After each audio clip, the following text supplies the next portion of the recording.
7:01, we want to call this meeting to order. Roll call of officers, please. John Golan. Here. Dan Turk. Present. Ed Neiman. Here. Ron Byers. Here. Deanna Moran. Here. Sharon Martin. Present. Kathy King. Here. Thank you. Next on the agenda is the Pledge of Allegiance. Your turn. Remove your hats. I pledge allegiance To the flag of the United States of America and to the republic for which it stands, one nation, under God, indivisible, with liberty and justice for all. Next on the agenda is the approval of the agenda. I'd like to make a change. I got Jeff. Okay, go on. I would like to move letter K, the letter of support for Solstice Data LLC, to above item A, because I'm sure that's what these people are here for. To above item what? A. Oh, A? It's going to be the first thing we're going to talk So, about. so make All it, right. I got you. So K is A. Okay. Yep. Also, we need a letter L. You have a proposal for replacing the hard drive. Our hard drive is bad. I just talked to Matt. Oh, really? Yeah. Oh, gee. And we need it for, well, we'll talk about that when the time comes. Right. So that's, That'll be L, uh, replace the hard drive. Okay? Anything else? Well, to make notice to the public, you'll have a chance to speak when John mentions public comment, items on the agenda for public comment. That's the next agenda item. Well, that'll be Well, I the wanna- perfect time for you folks to speak instead of when the topic comes up. Just add another item, John, if I Yes, could. yes, go on. Special meetings. Letter Yes. M. Okay, you want to do that? Yes, please. Okay. just special meetings. Special meeting. I was gonna do it in my announcement, Okay, Ed. all right. Okay? Any other changes or additions? Hearing none, I need a motion. Motion to accept the agenda with changes made. I'll I'd second support. it. I have a motion and support. Any discussion? All in favor? Aye. Aye. Opposed? Motion carried. Thank you. Next is the agenda items for public comment. I'm sure that's what you're all here for. When you get up, please get to the podium, state your name, your address, and we'll go from there. Ed, Yeah. go on. Thank you, John. I'd like to be among the first to make a public comment. Again, thank you everybody for being here. I've long been a proponent of not having special meetings, and I've got a quick 6 bullet points that I would like to share about special meetings and things related to that. Number one, we should not be having special meetings as a rule. Regular meetings are just that. That's where people can hear what we're talking about. 2, we should not proceed with the proposed special meeting that is currently being talked about for September 26th. 3, it is too early to talk about tax abatements on something we have yet to approve. 4, we had a special meeting that was called, and at that last special meeting, I asked, and I was told that it is an informational meeting. It was informational, and we've learned a lot since then. It was specifically about a data center. It was specifically by a group called Sabre, I think, 56. Thank you, Sharon. Again, we learned a lot. Its location, for those who may or may not, was being proposed to be on King Road, north of the Pine River School and the Crossroad Church. South of it. South of it. Thank you for my directional correction. Thank you. 5, more taxes. That is what is driving that discussion, perhaps, to a point. As a motivator, and not only are we talking about taxes, but we're also, in this special meeting, going to be talking about cutting back the taxes for this very potential project. 5, more taxes seem to be the motivator of this project. It doesn't sit well with me. And as we consider our township, China Township, we collect on behalf of a lot of folks a couple dozen mills, nearly a couple dozen mills. The township only keeps 1 mill to operate, and we have 1 mill for the roads. In fact, that mill for the road is expired, and we need to ask you to get that one back. And 2/10 of a mil for police and fire. Thank you, John. And Yes. so that's the sum total of the rest. All goes to other things. Our goal our charge as a township board is not to not spend money. We're supposed to spend money, but we're supposed to spend it wisely. And to gather more taxes isn't necessarily beneficial if we have rapid growth, and in fact, it doesn't help our residents. It is, after all, our residents that we are charged to represent. That's all I have. I have something similar, but I'm going to wait till the topic arises, and I will do my public spanking for the EDA. Anybody want to stand up and speak? Please come up to the podium so the camera can see you. State your name and your address. Yes, sir.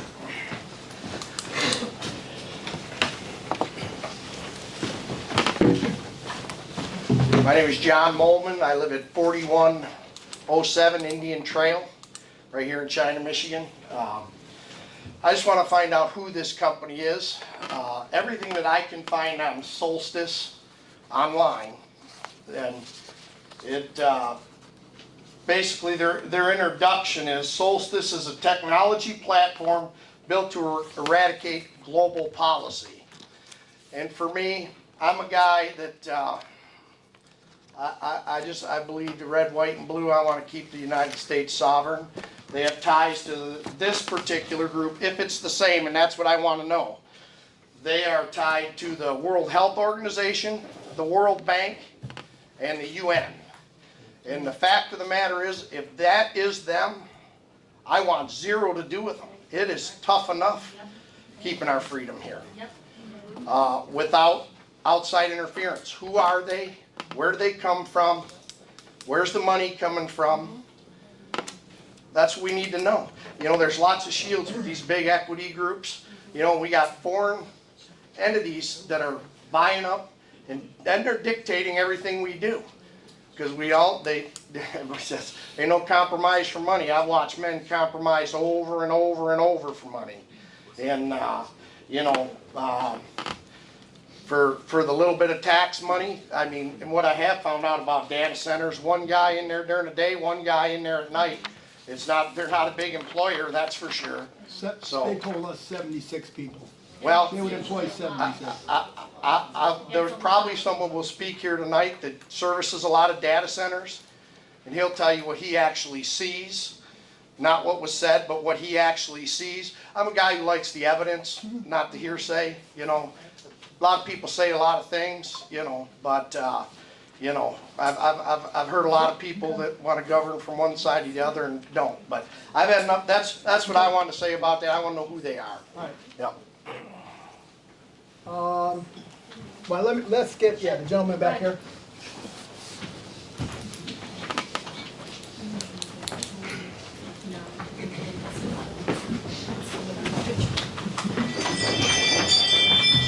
Ron Fredericks, I'm at 3388 King Road. That's fine. I work for Centerline Electric. I work in data centers all over the state. Everything has a PIN code you get from Texas. They have cameras all over the entire buildings.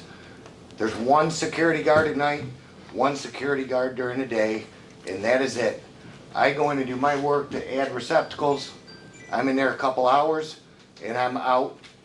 You're not employing anybody. You're gonna have two people. That's who's getting employed. I don't see the use of it.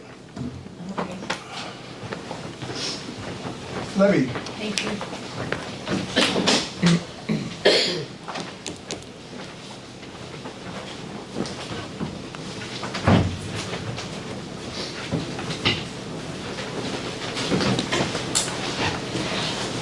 Libby Prill, 6177 Trip Road. I have a lot of questions. First of all, backing up what John said, I did some research on this company, and I just wanted to point out that they are not accredited by the Better Business Bureau, number one. And I looked at a couple of different sites, Reddit and all the different, review sites. And their reviews as a company are rated from 2.5 to 3.6. So it isn't exactly stellar. So I just wanted to point that out right off the top. But I have many questions. Like, I feel like we're being very presumptive, did they submit an app? Have they submitted a site plan? Has any kind of planning been reviewed? Have we hired or will we hire a professional planner? Because a job of this size is beyond the scope and the probably ability of our planning commission to be able to supervise and do all the research, like, an environmental study, things like that, that you would want a professional planner to do. Do we want to spend money on that? My big question was, who is your administrative team that met with this company? This is who makes the decisions. This is the team that met with them. We met at. All of you guys, I never met in April. You didn't come here in April? No, not this entire board. You had a small Oh, the other one, but not group. the new one.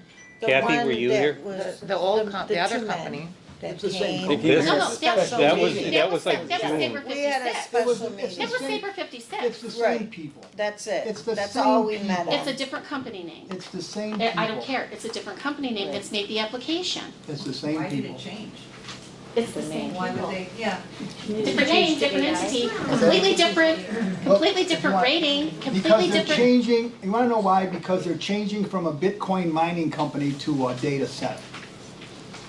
That's what they're changing to. A data AI company is what Okay. they are. That's why they changed their name. So then why did you say that they met in April?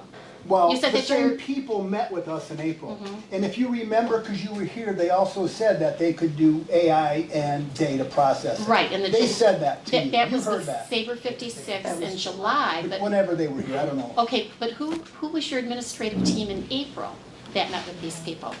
Because of Dan, Ed, Kathy, I was they there. weren't I was included to that in your one. April meeting. So who was the administrative team that you met with in April? Well, probably Bill Clausen, they Mm-hmm. talked. Does Bill Clausen have a vote on this board to No, move this no, he forward? doesn't. Okay. But we, No, he doesn't. we met But you know- with them, but not in April. Dan was here when we met with them, but I don't so remember was what. Jamie. It was in what day July. was. That was in July, we're talking April. Oh, yeah, I don't know. That's completely But different. that was the very first time they came to us. and talked Okay, to it was us. in April, and you The referenced. very first time they Right. came and talked to us. And you referenced in your April meeting, that when they met with the administrative team in April.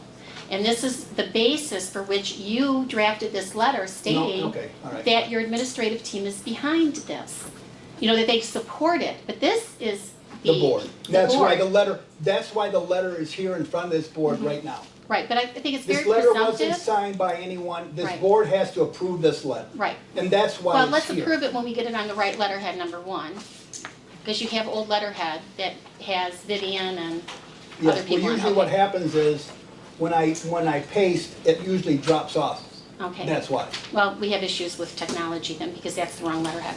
But it's still, I think it's very presumptive, John, because you state in that letter that your administrative team is in support of this, and I can tell you right now, that's not you've got your 4 votes sealed up, that's what I think you're doing here. Is you have Sharon, Deanna, and That Ron is not and you. true, and you Then are I- overstepping. I'm not overstepping. Yes. Oh, You no, don't wait a know minute. No. how Wait, I'm wait, wait, going wait, to you don't vote. argue with me, Sharon. number one. Sharon, don't. This get is involved. my Don't do time it. to speak, number Don't do it. one, and you need to remember who you work for. We don't work for you, you work for us. I just So don't I'm interested. I can't understand wait to your see you. tone I don't care. at me. Don't, let her go. Don't, Let you her don't go. get to argue, this is my I'm time not to speak. arguing. I'm She's not arguing. Making a statement. She's her not go. arguing with me, folks. Okay, so let's move on, because we're never gonna get an honest answer. Okay, so with regarding did you reach out to the school and the church? Did you talk to them about this? Are they aware of what might be going in next door?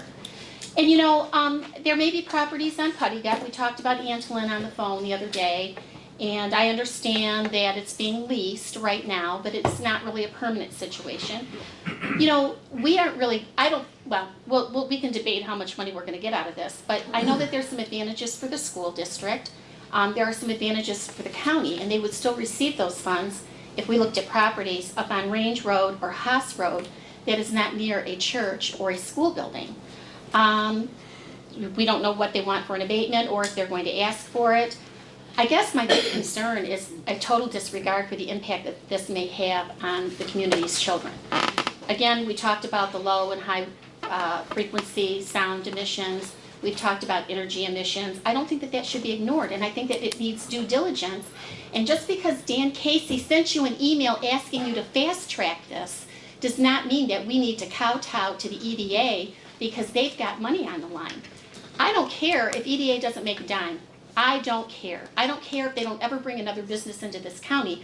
That is not worth the health of my grandchildren that attend that school, and it's not worth the health of all the other children in the community that may be potentially affected. Don't talk to me. What info are they going to process? There are numerous studies on data, on the hazards that this can bring about, and I sent a bunch of them to you. I did it today, so you probably haven't had a chance to look at it. What are the electrical needs, the water needs, the fiber optic needs?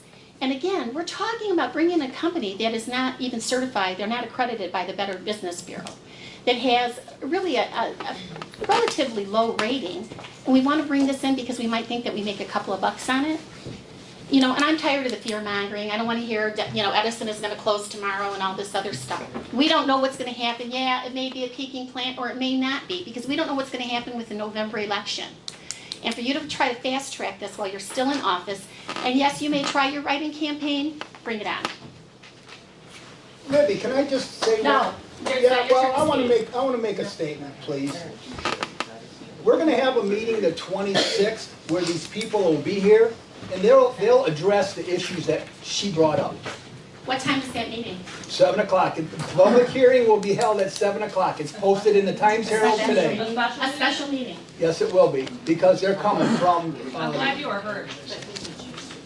pardon? I'm glad he was heard with everything. Okay. State your name, please. Okay, I'm Anthony Farrell. I'm one of the pastors Okay. at Crossroads Community Church. Just some questions. I just found out about this project this morning. Just curious where the location will be. You can answer that later. What are going to be the benefits to the community, the public benefits? Of course, there's taxes, financial, but what would the public benefits be? Who is in favor of this? I think that's a question I'm hearing people ask. John J. Casey. You know, who is in favor? So I'm new to this, I'm just in the learning process. And then the final question is what kind of studies have done? We have numerous children, youth, we service families. Of course, we're next to the school, they use our parking lot. So we have a lot of questions and a lot of concerns, and so we're here for information. Okay, sure. Thank you. Thank you. Anyone else? Way faster. Linda?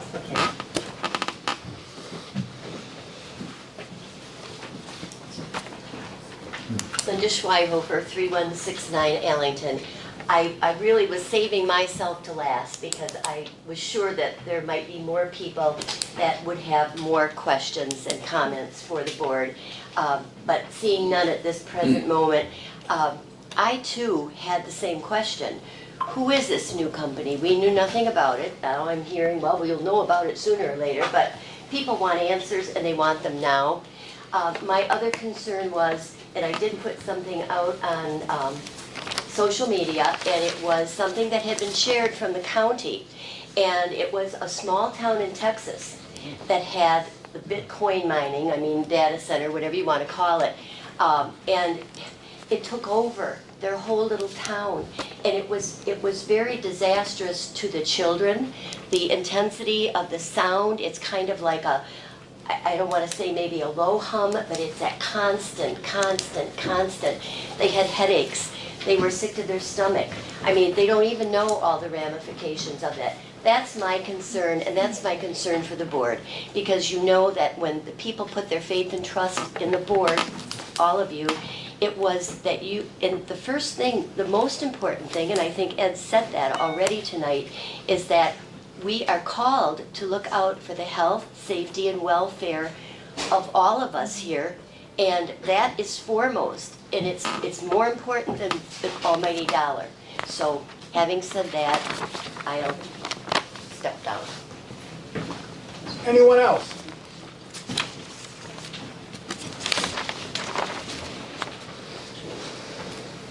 So I learned about this an hour before this meeting.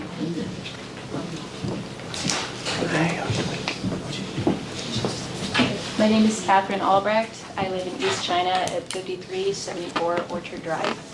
I just wanted to mention a news article. I was doing some research on this to understand the potential impact. And earlier this year, U.S. Senator Ed Markey introduced the AI Environmental Impacts Act of 2024.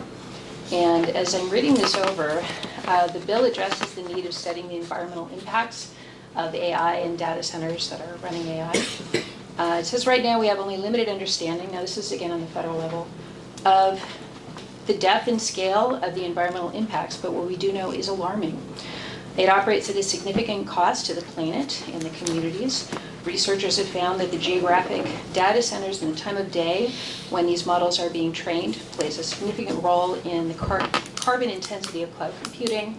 Along with their large carbon footprint, they also have a massive water footprint, which can be devastating to drought-stricken regions that host data centers.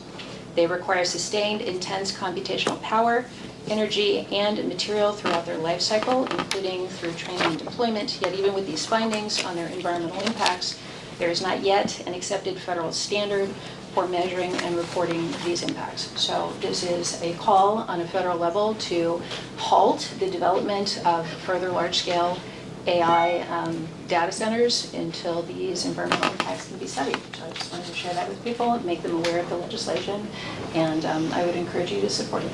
Thank you. Anyone else? All right. We'll close the public comment. Oh, wait, Walter. Yeah, go on.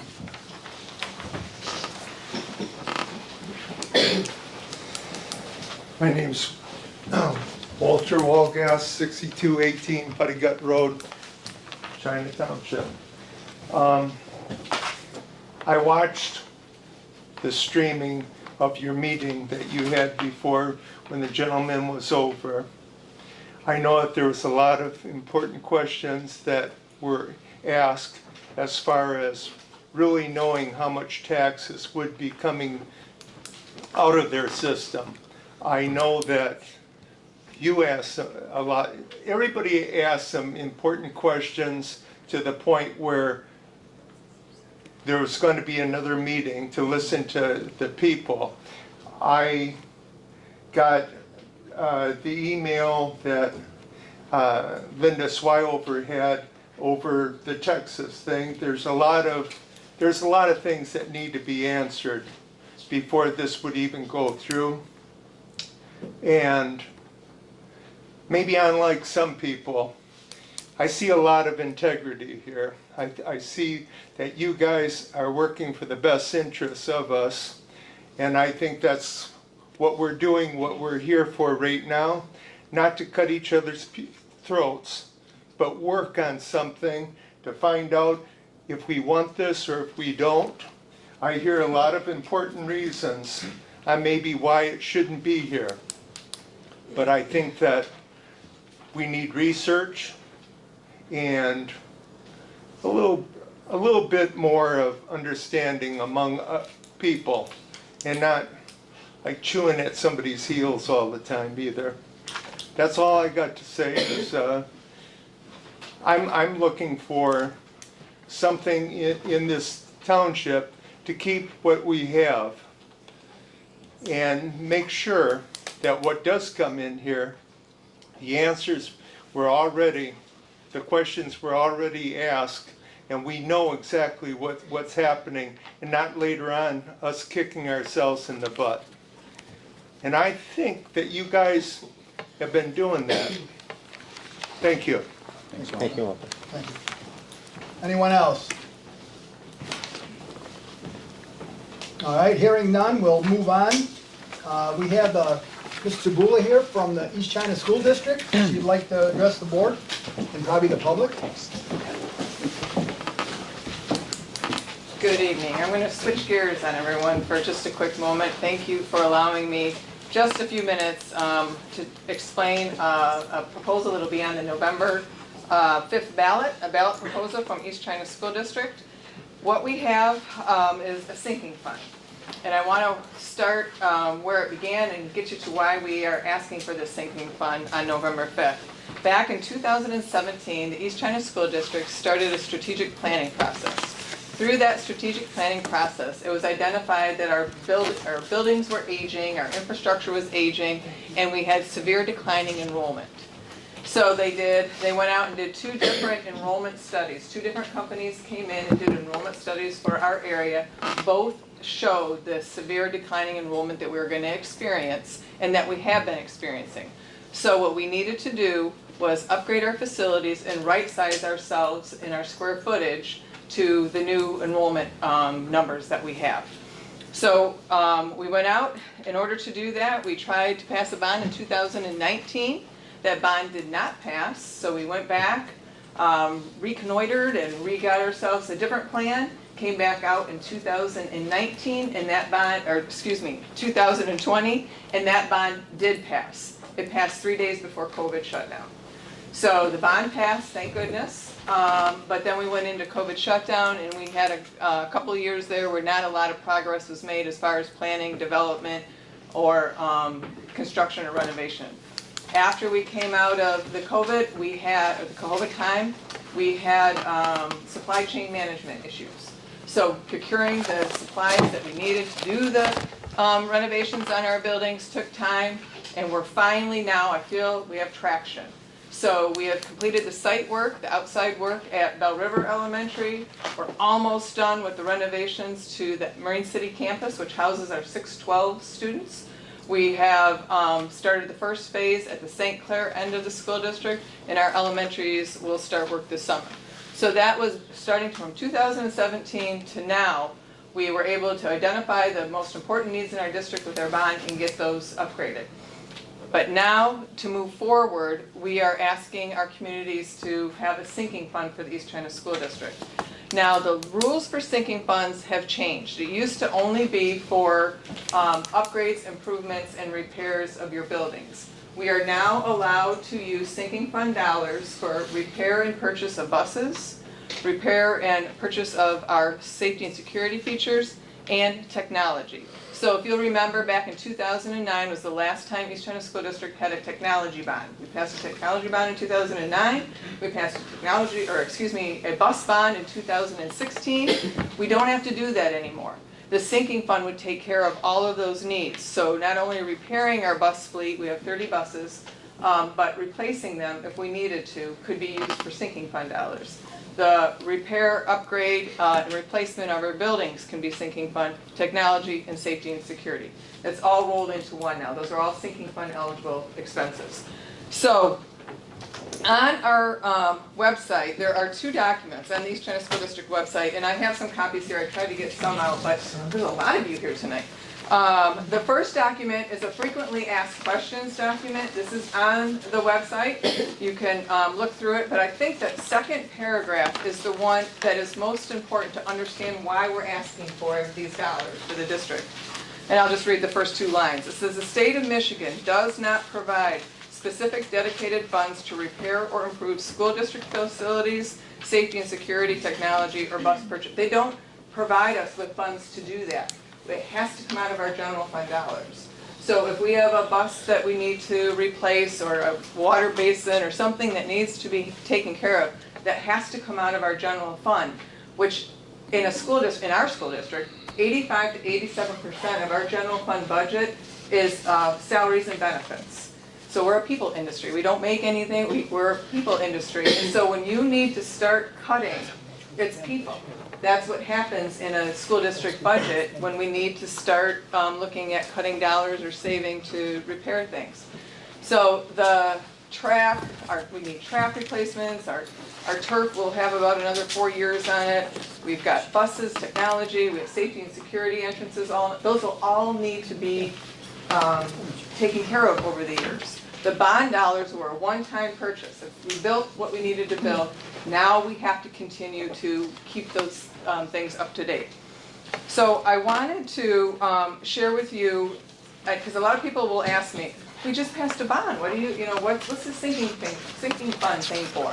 So this flyer right here has stars, or blue stars if you have a color one, of all the projects that the bond took care of. We identified the greatest needs in the district. The orange circles, or circles on the black and white one, are the identified priorities that a sinking fund could take care of for the school district as we move forward. So again, this will be on the ballot for November 5th. I'm here to answer any questions you may have, but that is, and I don't want to take up your time because I know you've got an issue you really would like to get addressed tonight, but I appreciate you allowing me to be here. Can I answer any questions for the board? I have one. Yes. The last, and this is kind of unrelated, the last time we met, when we were here, we spoke about curriculum, and Mr. Grover was here too, and skilled trades. And I found something else a little bit confusing. Do you know what Project Red is? Project Red, no. That was put on by the St. Clair County Farm Bureau, Michigan Farm Bureau, and 14 schools came together, and your school district wasn't any of them.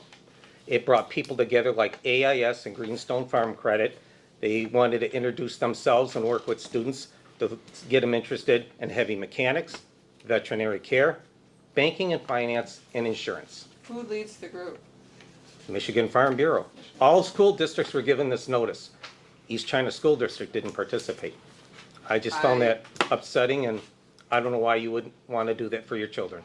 We would not actively not do it. Well, then somebody's sleeping at the switch. I will look in to see who got it, because we agree with all of those. I shared that with you last time I was here. We agree with those. Well, then whoever's making these decisions, I don't know if it's you or somebody else underneath you, it needs to be brought to an attention. I will make sure that is done. Thank But you. you really need to talk to the St. Clair County Yeah. Farm Yes. Bureau Board. And that's, and instead of the you can do the state too, but if you talk to, and I don't have that number off the top of my head, but if you talk to them, they're the ones that actually do that with the schools, is the county board, St. Clair County. The one in Farm Bureau Yale. Board. The office in Yale. So, Yep. I think Sherry still works in the Yep. office, she's the one you'd have to talk to. Okay, Ed? good. Got it. Ed has one more. Couple Yep. questions. If I understand your chart correctly, the sinking fund number of mills that it takes to generate the funds you're looking for, currently you're operating with just 2.3 mills? 2.34. Okay. So if you look on the second page of the And now it document, goes to yeah, 5.09. with the sinking fund. Right. Which puts us in line with all the other school, or all the school districts that are about On a our millage size. basis, yes. Yes. Depending on how wealthy they are, they will collect more or less money. Right. Because of mills. Yep, Correct. absolutely. One second last question, and that is just, from my memory, how much was the 2020 bond issue passed for? How many? $112.9 million. Thank you. Yep. So, in St. Clair County, only East China School District and K-PAC are the only two districts operating without a sinking fund. So it's just become a way that school districts in Michigan have to operate in order to not pull money out of your classrooms.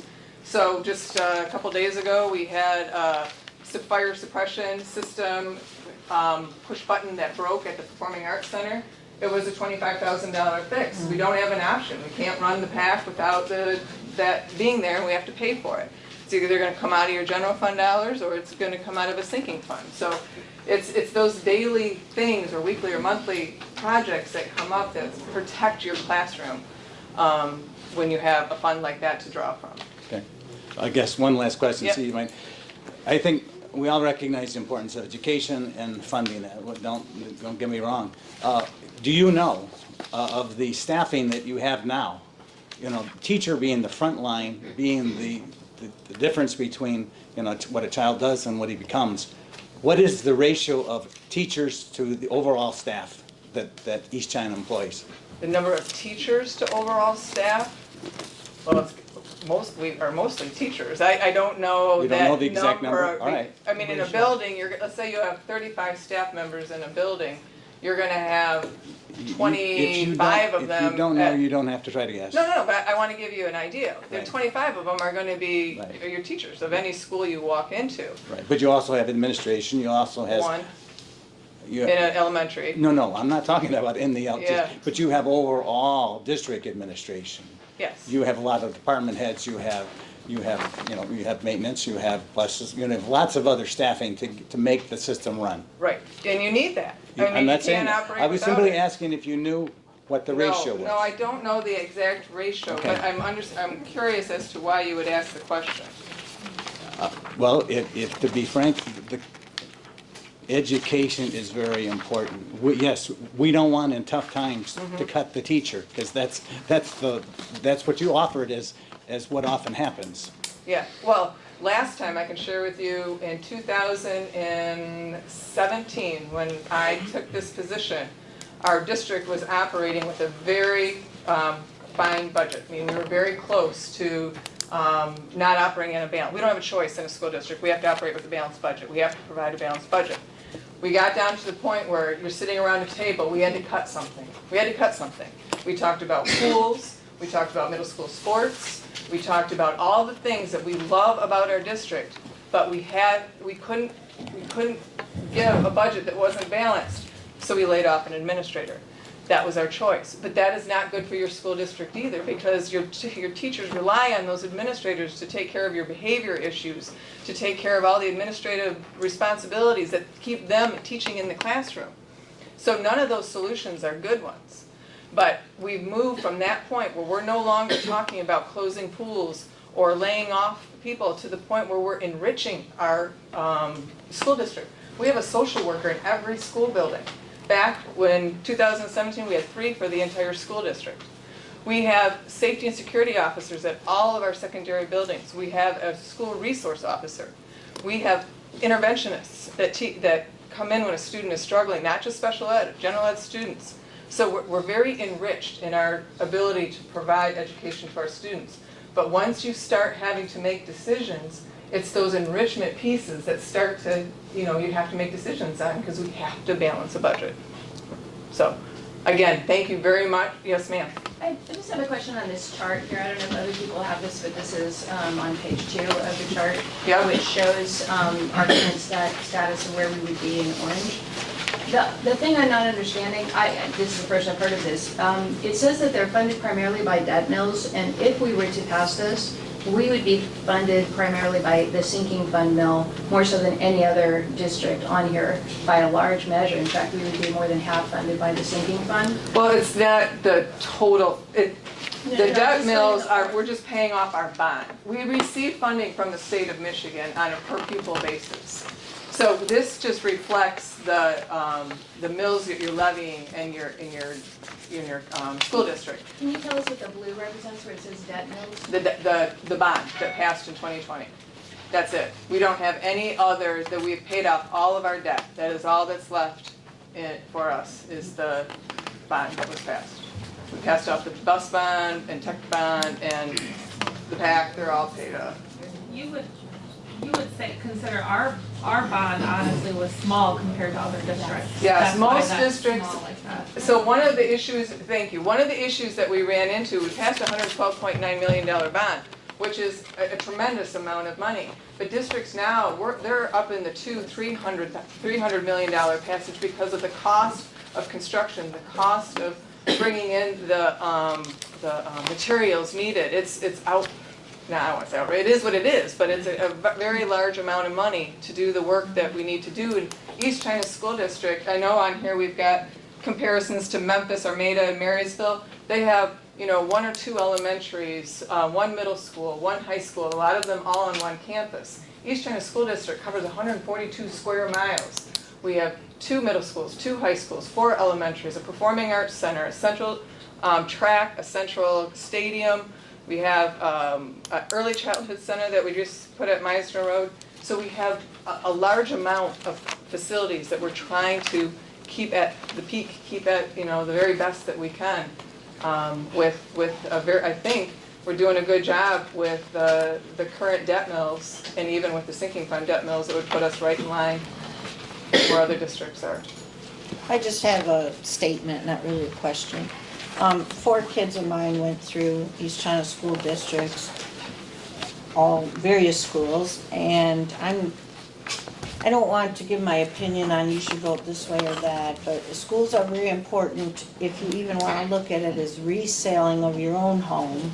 If our schools aren't kept up, who wants to move out here? That's the first thing I checked when I considered living in China Township. How were their schools? I had 3 little boys that were just one in kindergarten. It was very important to me to keep the schools not just looking nice, but benefiting our kids who then go on to become whatever they become. So I just We have wanted to a- say that. Thank you. We have an incredible school district, and right now, we're operating in peak form, and I just really hope that we can continue to do that moving forward. So again, thank you for your time, I appreciate it, and thank you for the support of the schools. Thank you so much. Yep. While I still have a captive audience here, and I hope most of you are from China Township.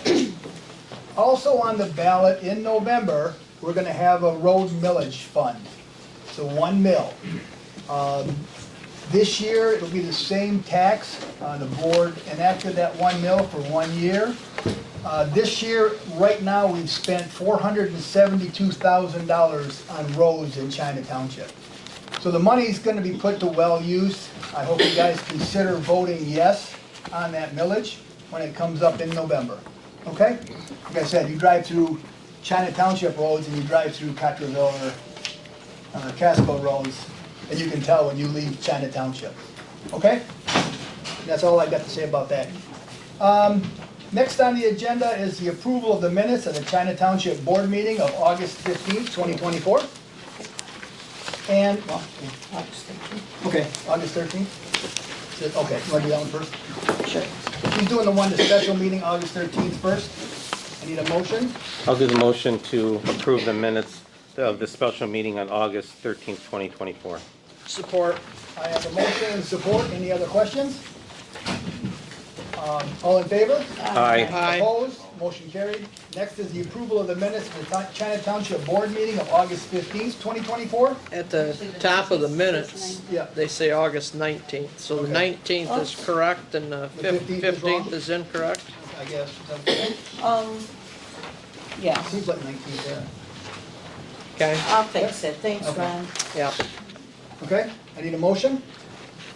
I'll make that motion. Support. I have a motion and support. Any other questions or comments? Hearing none, all in favor? Aye. Aye. Opposed? Motion carried. Thank you. Consent agenda, you guys got all these emails from Sharon? I'll do the motion to approve the consent agenda as presented. Support. I have a motion and support. Any other discussion, comments? Hearing none, all in favor? Aye. Aye. Opposed? Motion carried, thank you. Disbursements, we have the payroll of $18,298.27. We have the tax fund of $4,989,245.98. Accounts payable, road fund of $32,796.25. The general fund of $203,059.19. Total A and P is $235,855.44. Reconciliation, we have $146,218.30. Board approved, we have approved at the prior board meeting was $25,749.50.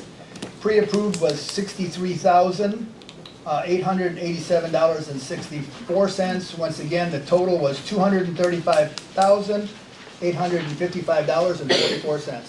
I need a motion to approve the disbursements as presented. I'll make the motion to approve the disbursements as presented. I have a motion, do I have Support. support? I have support, any questions? Just a comment, since we have a large audience to hear that. Those that have heard that there was $4,900,000, nearly $5 million collected in taxes, that's, most of that is sent away. I mean, Yeah. that, keep in mind, don't hold me to the exact number, but you know, we're under. Actually, zero is right now because it's summer, so we're not collecting for us yet. Nothing. See, there you go. All of it went away.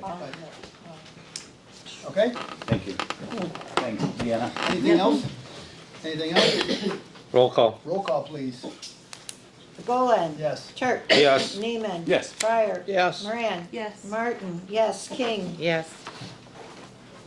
Motion carried, thank you. Now we have the unpaid bills of $295,450.10. I'll do the motion to pay the unpaid bills of $295,450.10. I have a motion, do I have support? I'll support. I have a motion and support, any questions? Any questions? Roll call again, please, pay the bills. Church. Yes. Neiman. Yes. Ryder. Yes. Moran. Yes. Martin, yes. King. Yes. Golan. Yes, thank you, we'll pay the bills. We'll go on to new business, we moved letter K, I guess that's letter K up to the Down one and, Yeah, well, Yeah, we K. moved it up to the top. Yeah. That's that letter that you've all seen for the Economic Development Corporation of Michigan. It's saying that the township administration is in support of the Solstice Data Processing Company. Any discussion? Yes. Question, Go. first off, who made the letter and where, who authored it? Michigan Development, They did it, yes, okay? yep. I don't support any of this. I don't want my name on it. I never have. I think it's in the wrong location, especially when it uses and consumes the amount of electricity of 100,000 homes. That type of concentration doesn't belong next to an elementary school or a church. I mean, if it was anywhere else, like right on Detroit Edison's property, I wouldn't have that much of a problem with it. Inside the body of the letter, it says a special meeting for the 26th for an abatement. Kind of odd, no public hearing. For an abatement, you have to have a public hearing. It was posted, Dan. It was Well, posted it in does, today- it you was don't posted- have it in the body of the letter, John. It was posted in today's meeting, or in today's paper. In my comments, I'll announce the meeting. I have 18 hours to announce a special meeting, and I'll do it in my supervisor's comments. No town hall meeting, that's why these people are all here. If you're gonna have something, you needed to have There'll the be a public. public hearing. John, let me finish mine and then you can go. That's how it works. No town hall meeting, that's why these people wanna engage and find out what's going on. That should have been the first thing that took place. No input at all from our planning commission to see if it's in line of the master plan of the township. I'm sure you and Ron think it is, but that's why we have a planning commission, so they can look at it and give us an opinion entirely by the planning commission. All the ordinances, all the safety issues, that should be brought before us first. This is another EDA deal, isn't it? This is another thing from Dan Casey. The EDA doesn't have a good track record in this township as far as I'm concerned. This goes all the way back to the 26-mile road thing, John. Remember that? Dan Casey listed the piece of property that he shouldn't have listed, and he knows how all this works. But he did it anyway, and it came to the end of the day, he said, don't worry, guys, I'm gonna come to your board table and straighten everything out. Well, we never seen Dan Casey again, but here today, he's got another sweet deal. Dan Casey, I sat and watched, and the EDA, at a county commissioners meeting, knowing well and good what the Wade Trim study said about 26-mile road, said that though that was a small amount of people that were in opposition. No, it was a very large amount of people that were in opposition. He tried saying that we need profits over people. That's what Dan Casey did. And today, Dan Casey, with his new sweet deal, is putting profits over children. And I'm not for that. Men are measured by their actions. As far as I'm considered, Dan Casey, Jeff Bowman, and EDA don't measure very high in my scale.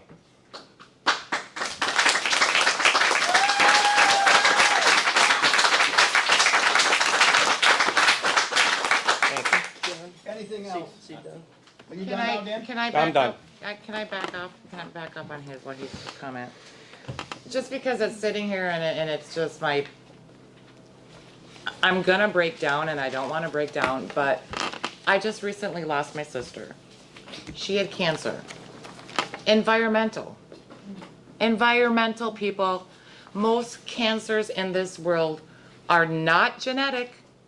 They're from the air we breathe, the products we use, and to put something like that next to a school? No. Great.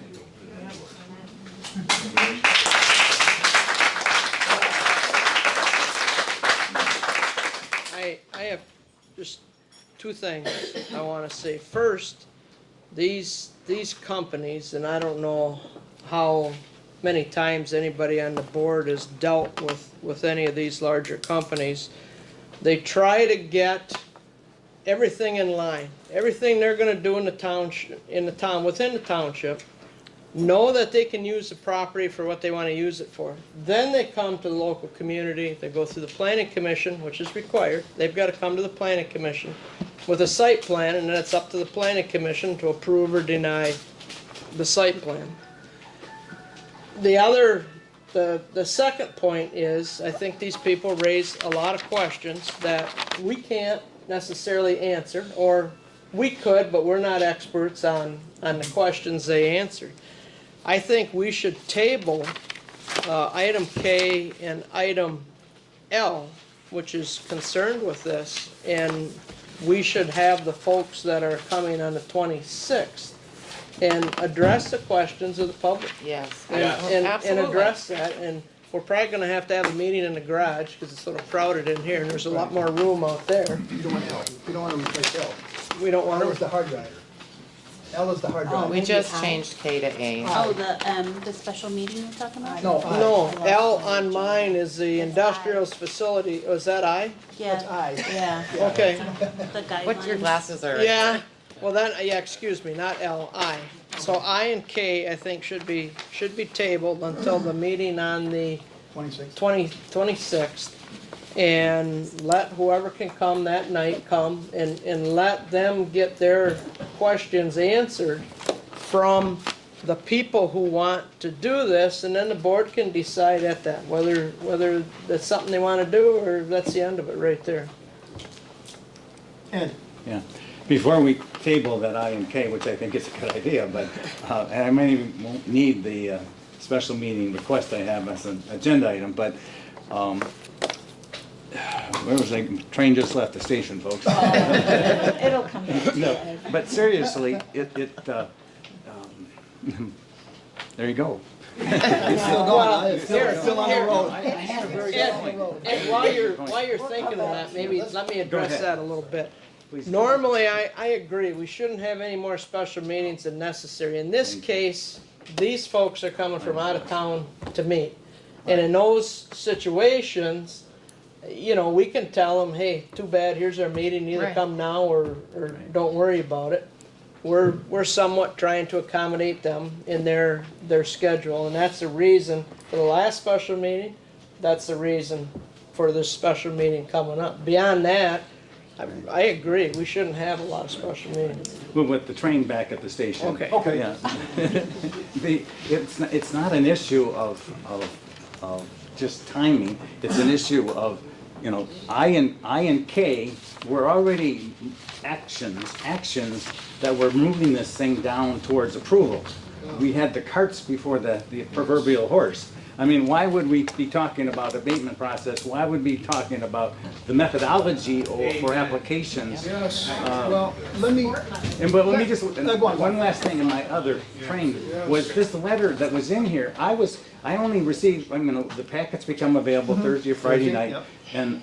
And so, when I saw the letter, I was confused, because it said Solus, not Saber 65, and there was no accompanying statement like, this is the same thing, and there was a lot of, you know, a lot of lack of detail in what we were been given. So, you know me, I don't like stuff that ends up on the table, and we've been getting lots of stuff here at the table before we have a chance to digest it. the letter I, we've had other abatements. You were on the board when an abatement came here from Antolin years ago. And I don't know if there was a fee charged for that, but there should be a fee for those requests.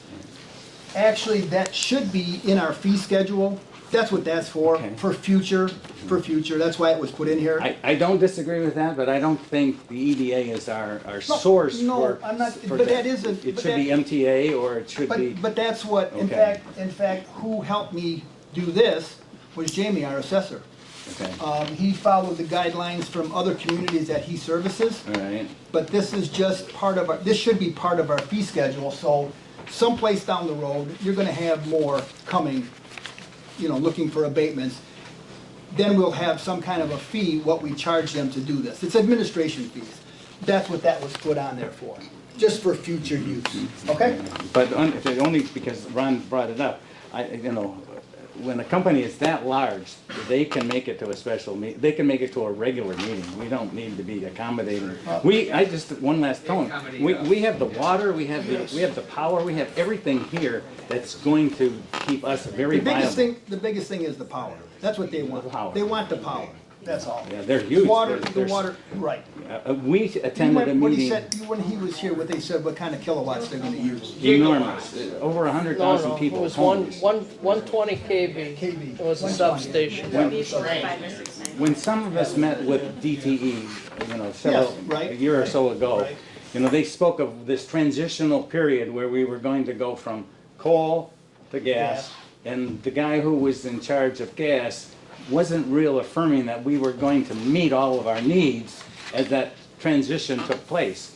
And when this entity says that they're gonna gobble, our entire source, What I'm hearing Bell from, River will not feed that thing. What I'm okay? hearing- That's what you gotta understand, that whole plant will not feed this thing. You gotta have a lot more power than the whole Bell River power plant. one, they can handle, according to DTE, they can handle two. That's right. Breaks down They can handle two. yeah, I'm done, I'm sorry. Okay, I no problem, digress. no problem. The other thing, if we table these, I would suggest that anybody that has a question, get that to John, so he can, we don't want to blindside these people if whatever. Yeah, we do. We wanna they gotta show us what we want to know. Well, but And they if should be on you, top of their game to be able to answer any question that we have. if you are looking for data or something from that for whatever, if you're thinking this is harmful, 800 or 1,000 feet away, that doesn't mean we're gonna change your mind and do anything. But if you wanna be giving proof for your answer, they've gotta bring it with them. If they bring nothing with them, they can say, well, here, we've got it right here, data that says, well, that's their opinion on their phone or whatever. This isn't their very first ball game. They should have all their ducks in a row when they come here. This isn't their very first place to build it. Okay? So, do I have a motion to table? Well, I just have one. I'm thing. sorry, go on. It's okay. In case you don't know, our meetings have been videotaped and they're uploaded on YouTube.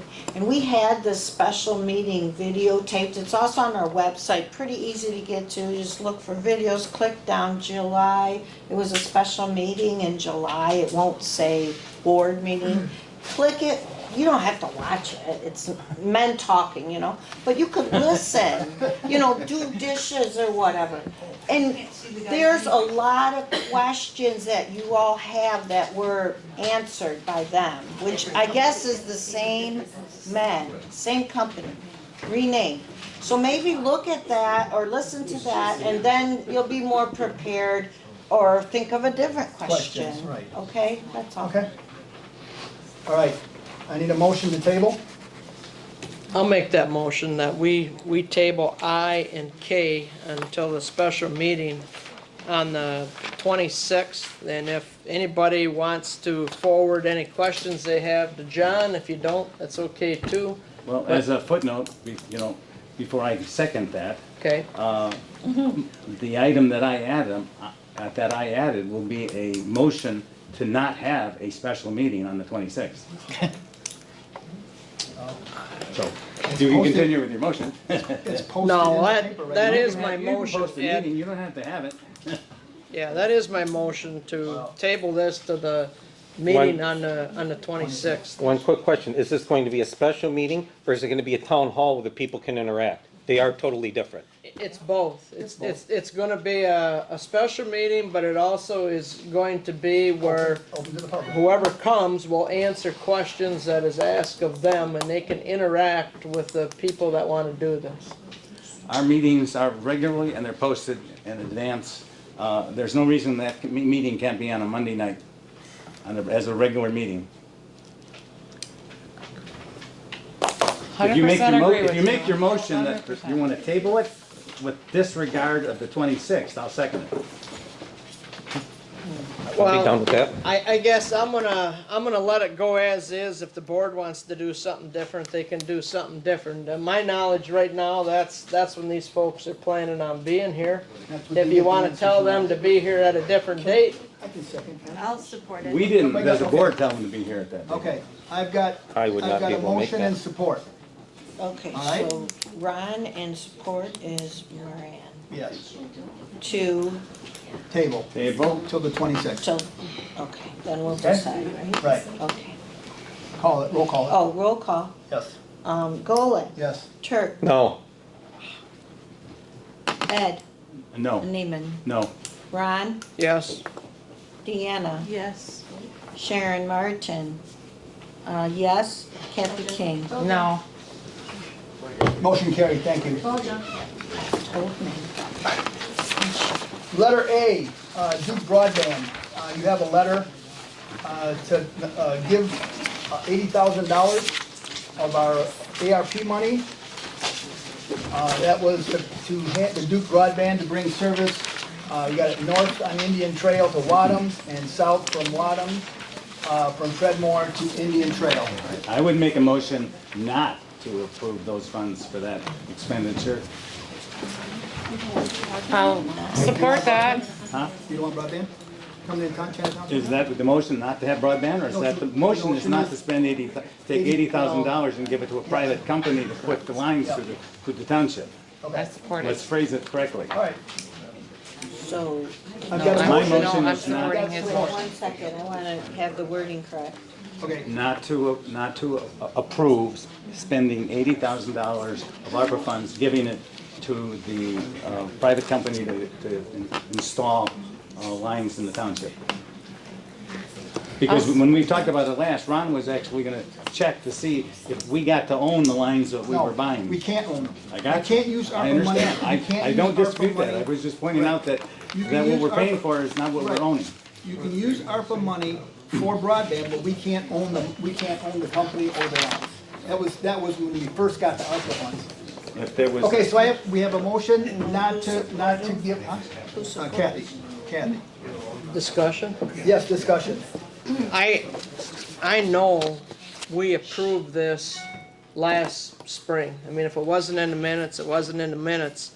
We approved this last spring, and this gentleman is running lines in the township under the impression that he is gonna get paid to do this. And this is broadband going through the community. It's not at my house. They're coming down Wadham's Road. And I'm not gonna pay a private person $80,000, a private company where he's gonna benefit from it. No, no. They're running this line down Wadham's Road to Indian Trail to Marine City Highway. The township is paying for the material, he's paying for the labor. He said once he runs this line down the center of the township, then he can get grants and he can run it down all the roads in Down the the community to get everybody broadband, who there are people out there that don't have Comcast, or Comcast wants to charge them a lot of money.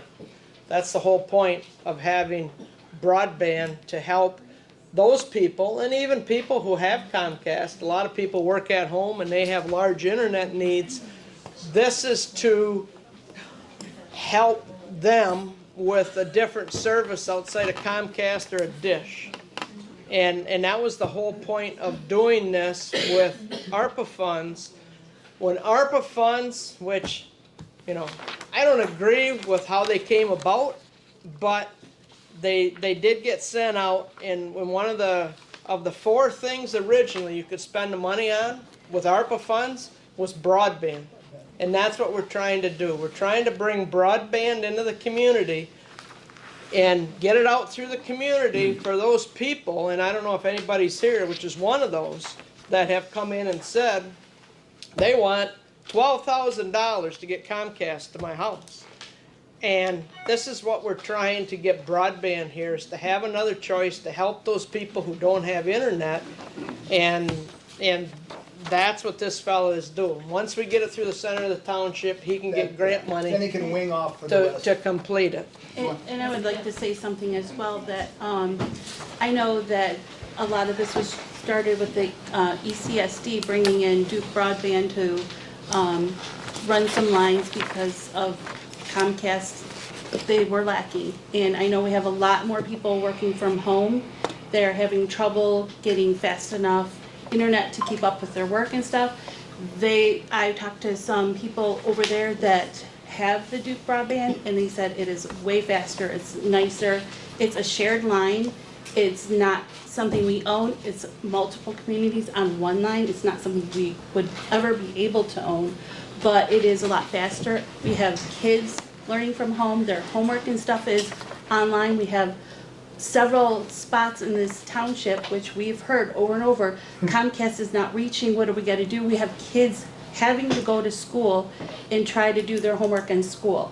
So I think it's a necessary thing. There's not a lot of options out there for, besides Comcast, this is one of them. It was supposed to be less expensive for the customers than Comcast. He is less. So What's it the was- price on it? He talked, $80 It's not cheaper? it was supposed to be a lot cheaper And why, a and lot why would we faster. support a private business? I Because don't, there's I not- just there's don't not get a it. lot I- out there That's that- his that runs- business, then he should bring it if he wants it. Well, He should bring it in He himself. was in this township and he did talk Okay. about it, It's- so I'm just saying Not my that it fault. was necessary. I wish somebody Ed, funded business. I for agree me. with Deanna that we need some Yeah. alternative service. I agree that broadband, I even think Duke Broadband is a good company. My problem with it is the mechanism. There's nothing, that's still taxpayer money that's being grabbed and thrown at this. If there was some sort of mechanism that said Tyne Township residents are gonna get, credited on their bills in 10 years from now on this 80 grand that we've invested into his system, fine. But this is us just footing the bill at this point. And I think you folks are making a mistake. Question. Further question. Where did we come up with $80,000? Where did we come up with the That's what his- monetary figure? that's what Because, his- well, hang on, because Ron down there says, we're paying for the material, and then some picking up the labor. I mean, where's that broken down at? I mean, We're picking I up, can't get behind something unless I know what the total cost was. we're picking up But where's the permits, documentation to that? We're picking up the permits, we're picking up the poles. He brought that to us in the spring. We gotta have that Detailed. document in front of It should be it, breaking detailed. it down so we know what we're paying for. Right. To recollect what Ron was saying in terms of it being talked about earlier in the year, yes, it was talked about earlier in the year, and I believe, John, somewhat, he was misled into thinking we were going to offer some funds. We took no action, and we did not commit any funds until now that we're talking about it, so. Okay, we have a motion and a support not to support this. Roll call it, please. What's the motion again? You said, To not. Neiman, not to approve ARPA funds to install the lines in the township. We said we gotta have him. Supported by Kathy, is that correct, Kathy? Correct. Yeah. So, wow. So we're clear. Okay, so roll call. Martin, yes. Moran? You say you're saying no? Yes. Oh, no, John's right. I made a mistake. I'm saying yes, that I want broadband. I'm saying yes, that I want broadband for all, like they brought up, the children at schools, a lot are homeschooled. I don't know how far this is gonna go, okay, but I'm for broadband, so I apologize. Martin, no. Breyer, No. Neiman, No. No. I mean, yes. yes, you got me going. See, we're You all got me going. confused. Oh, blame me. Moran, No. It was my motion. Turk, Yes. King, Yes. Golan. No. Okay. Okay, so what do we do now? So I'll make a motion that we approve the 80,000 or his, up to 80,000, let's put it that way. That we approve up to 80,000 of the ARPA funds to Duke Broadband to run broadband down Wadums and Indian Trail through the center part of the township. I'll support. I have a motion and support. With Any that discussion? Yeah, with that supported, you get one more opportunity to look at your conscience on this. We are funding something that may be good long-term. However, it is funding a private entity for this, and it is not giving it to everybody. Keep that in mind. It is only putting it down some main arteries, so. And when did the ARPA funds expire? We have to have them dedicated by the end of this year. The ARPA funds have to be dedicated by, what? We have to have the ARPA funds dedicated by the end of the year, spent by '26. We have to have, and we have, about 200,000 left in ARPA funds that we have not used in China Township Wow. as of now. Does that include the water meters? No, but we haven't, we're still waiting for that. There's $100,000 for the water meters and the master meters coming out of East China. In the end, we'll probably have, even with this 80, we'll have about 56,000 in ARPA funds that need to be spent. John? Yes, sir. If you go through other communities, and I'll just use St. Clair Township, there's somebody running broadband in St. Clair Township. That's another company like Duke Broadband, where it's an individual has a company. There's from there all the way up in Sanilac County now. There is somebody running broadband up in Sanilac County. These generally are all small companies started by an individual that with the government wants to get broadband out more so into areas with no internet, but even where areas have internet, the government wants to get this so everybody has good internet. Everybody today is on the internet, like Deanna said. Kids do a lot of their homework at home, they use the internet. That's the whole purpose of this. This is what this money was for, to make sure broadband was out there for the community. That's all we're trying to do, is help it get into China Township a I little sit bit on, quicker. I sit on the St. Clair County Internet Board. There is a board in the Planning Commission. And once we get started, it's easier for us. There's BEAD money available, there's BEAD grants available. Once he's here, it'll be much easier for China Township to access those funds, those BEAD grants that the government's putting out. But then we've got to have a start. We have to have them start someplace. Sean? Yes, sir. Another question. I get it, the kids need to have internet. I understand that completely.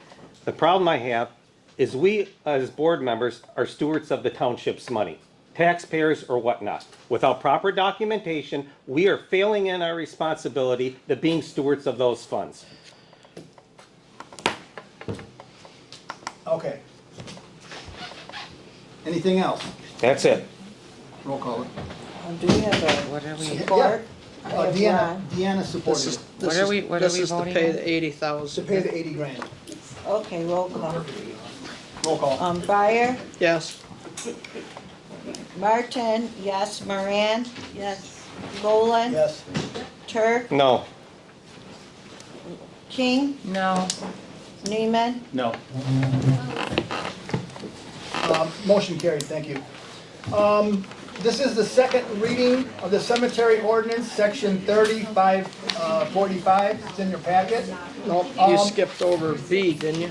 Oh, I got B, I'm sorry. The special land use, we've got the haunted house people here on King Road. I don't know, this is up to you. Ron, you want to guide us along on this? Yeah, I can. So Mr. McGee has applied for a special land use for a haunted house, which is considered large-scale recreational. He has gone through the special land use process. There was a public hearing.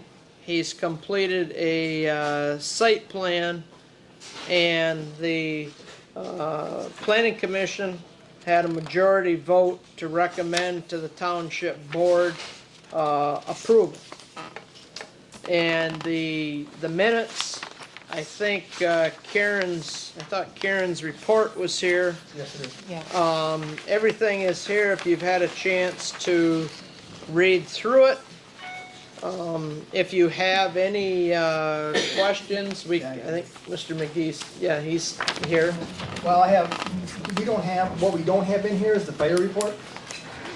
Well, I didn't that see- comes It's right here, okay. after. So even though you would have an approval, that he still has to, through the building department, there's Right. things he has to comply with concerning fire, the fire department and Right. their Doesn't You he know. also have to go to the ZBA? And then, right, so if you looked in the minutes, at the motion, there were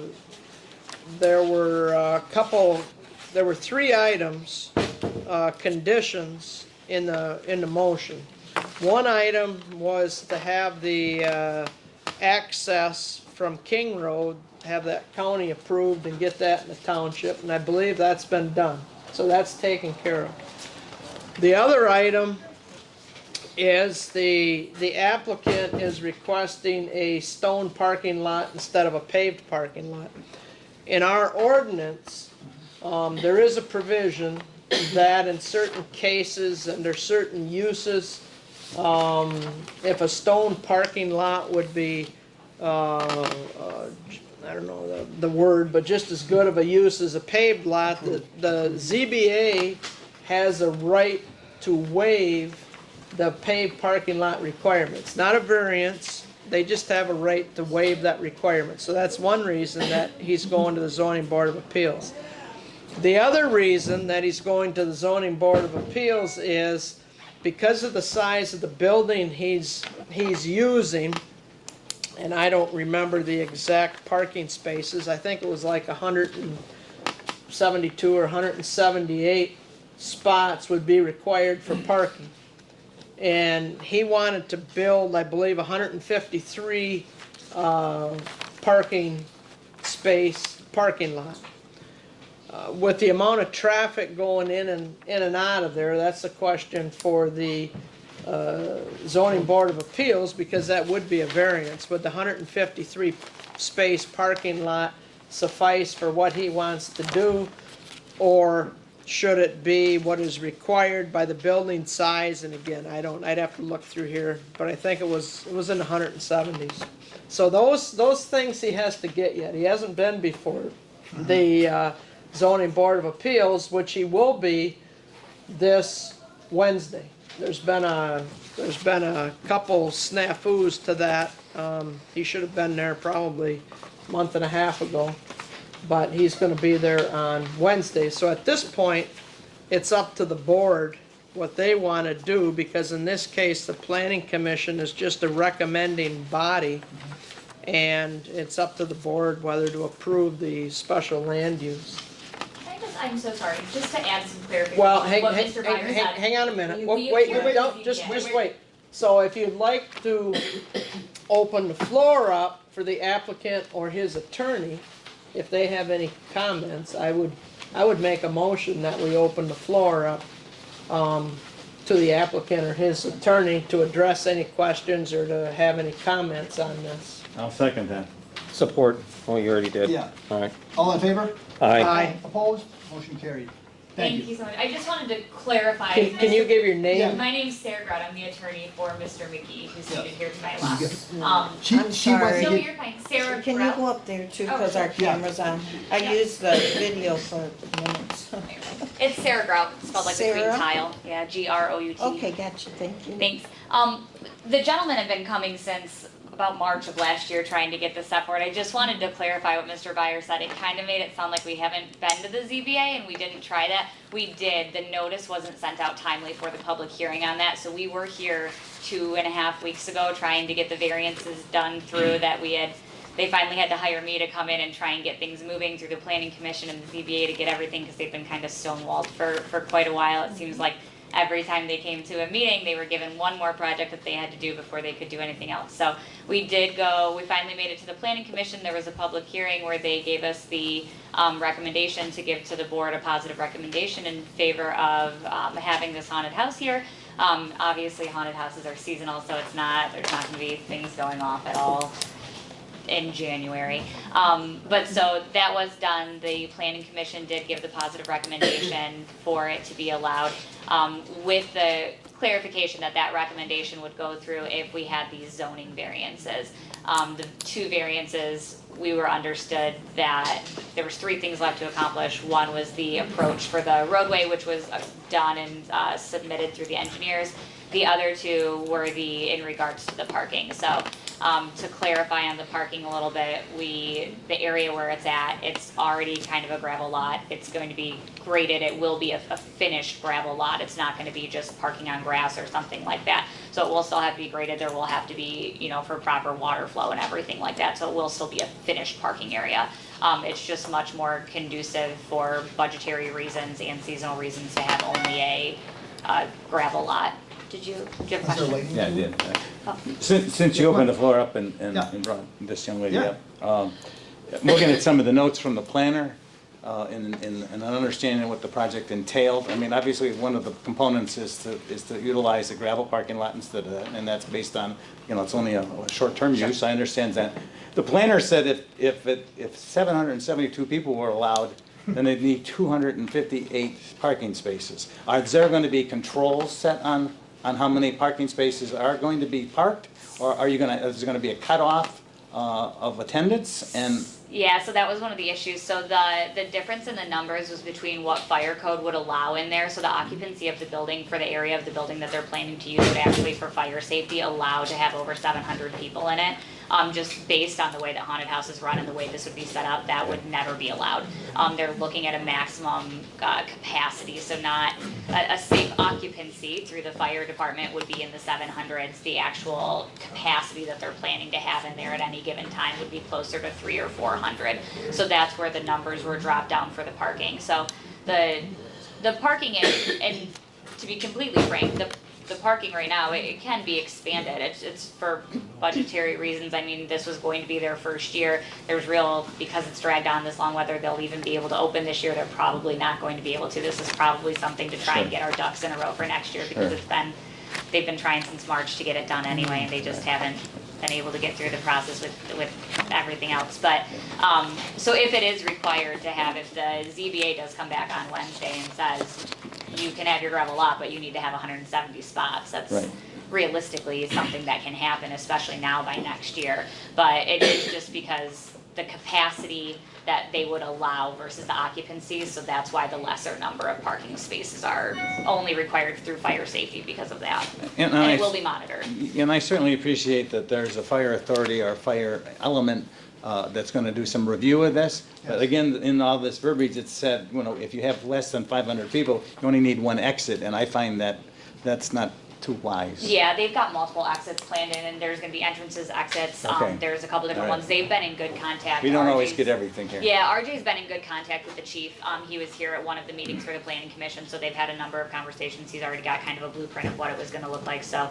And that's, I think Ron had touched on that earlier. That's something, so the actual internal structure of it, that's something that even with board approval tonight, this is just for to allow the variance, the zoning variance to allow it to take place. Anything else they do further in terms of building the structure out will obviously have to be up to code for the health and safety. Fire code, building codes. Because I know I talked to Chief anything like Lankster, that. and there was some concern about the fire. About the roof height, yeah, so yes, they've got that a was plan. the big thing. Yep, and they've got a plan for that, and obviously, I mean, if they get to the point where all of those things will have to be met before they could open or do anything, so that's kind of, I think you said earlier, we're putting the cart before the horse, so we're just trying to get the horses in line here. Did you ever find out what your water supply is? Because that's probably not a very big water supply going to that building. So as long as we keep under the 12,000 square feet, we don't have to do the sprinkler. You have the sprinkler? Yes. Okay. And that was that was to Slankster's? Well, both of them. Bill, Slinkster went to Bill, what Yeah, Bill says, yeah. so yes. Yeah, because I was here when they had that conversation. Yes. They So as talked long as about we stay under the firewalls 12 and, Yeah, so as long as we stay under the 12,000 square feet. And then if we go, otherwise we gotta put the firewall in there and then we Right. stay under the 12,000 square feet. okay. Which are, again, are all things that would have to be, this is just for so everybody understands, this is just for the zoning approval of it, for the place. Yeah, this is for the special land use approval. Correct, yeah, to be able to use it. So anything else will, the building and fire will have to come You'll still later have to, once the- you'll have to conform to all the codes. Absolutely. Whatever's. Right, they still have to go through the building department. Okay, Yep. okay. Yeah, before we open, yeah, the fire chief wants to come through and everything. The old Houston's, the old, Yeah, J&M stable. J&M? Ron's Roadhouse? Ron's Roadhouse is not involved in this. That's a It's separate. just behind it, Ron's is its yeah. own little property. Its own Yeah. property. right Much there. smaller than I thought it was, actually, the actual parcel of that. But yeah, so it's right behind, it's just to the north of Ron's Roadhouse. Yeah. Thanks, guys. Any other questions? Danny, got any questions? No, I'm good. Do I need a motion to close the floor? Yeah. Motion to close the floor and resume back to Support. general session. I have a motion and support. All in favor? Aye. Opposed? Motion carried. All right, Ron. Still up to you, okay? It's up to me. Yeah, you wanna make a motion to approve? Not really. Well, you're the planning commission. I know. So, We're just You have more approving the, insight from what we heard than we have. yeah. Well, if you read the minutes, I was the lone no vote Yeah. in there. Yeah. I had issues with traffic. But, so, no, I'm not gonna make a motion to approve it. I'll make a motion to support. You'll make a motion to support? Yep. Do I have support of that motion? I'll support the support. Any discussion? I just, I think it's you know, I don't think we're here to call it judgment of whether it's a good idea or a bad idea. Right. We're here just to assess the zoning element of it. But I still have concerns with our local authority review, because there's one thing to talk about a 12,000 square foot facility and what it needs in terms of safety. If you fill it with people, it's a different thing. I know, that's the part that bothers me, the fire department, Yeah. all the fire. We're relying on the others to take it over from here. But our question to us is just the zoning. Right, Well, it's a special land use Right, approval. correct, thank you. okay. Any other comments? I mean, when you're talking to 12,000 square feet, I mean, there's a lot of horse stables and stuff in there. I'm sure the main use would be the arena only. I've been in that barn many and many a times. You're talking a smaller footprint than that. No? Okay, any other comments? Paula? Sharon? Okay, sorry about that. Golan. You had a set with me, didn't you? Okay, Martin, yes. Golan. Yeah, I'll support it.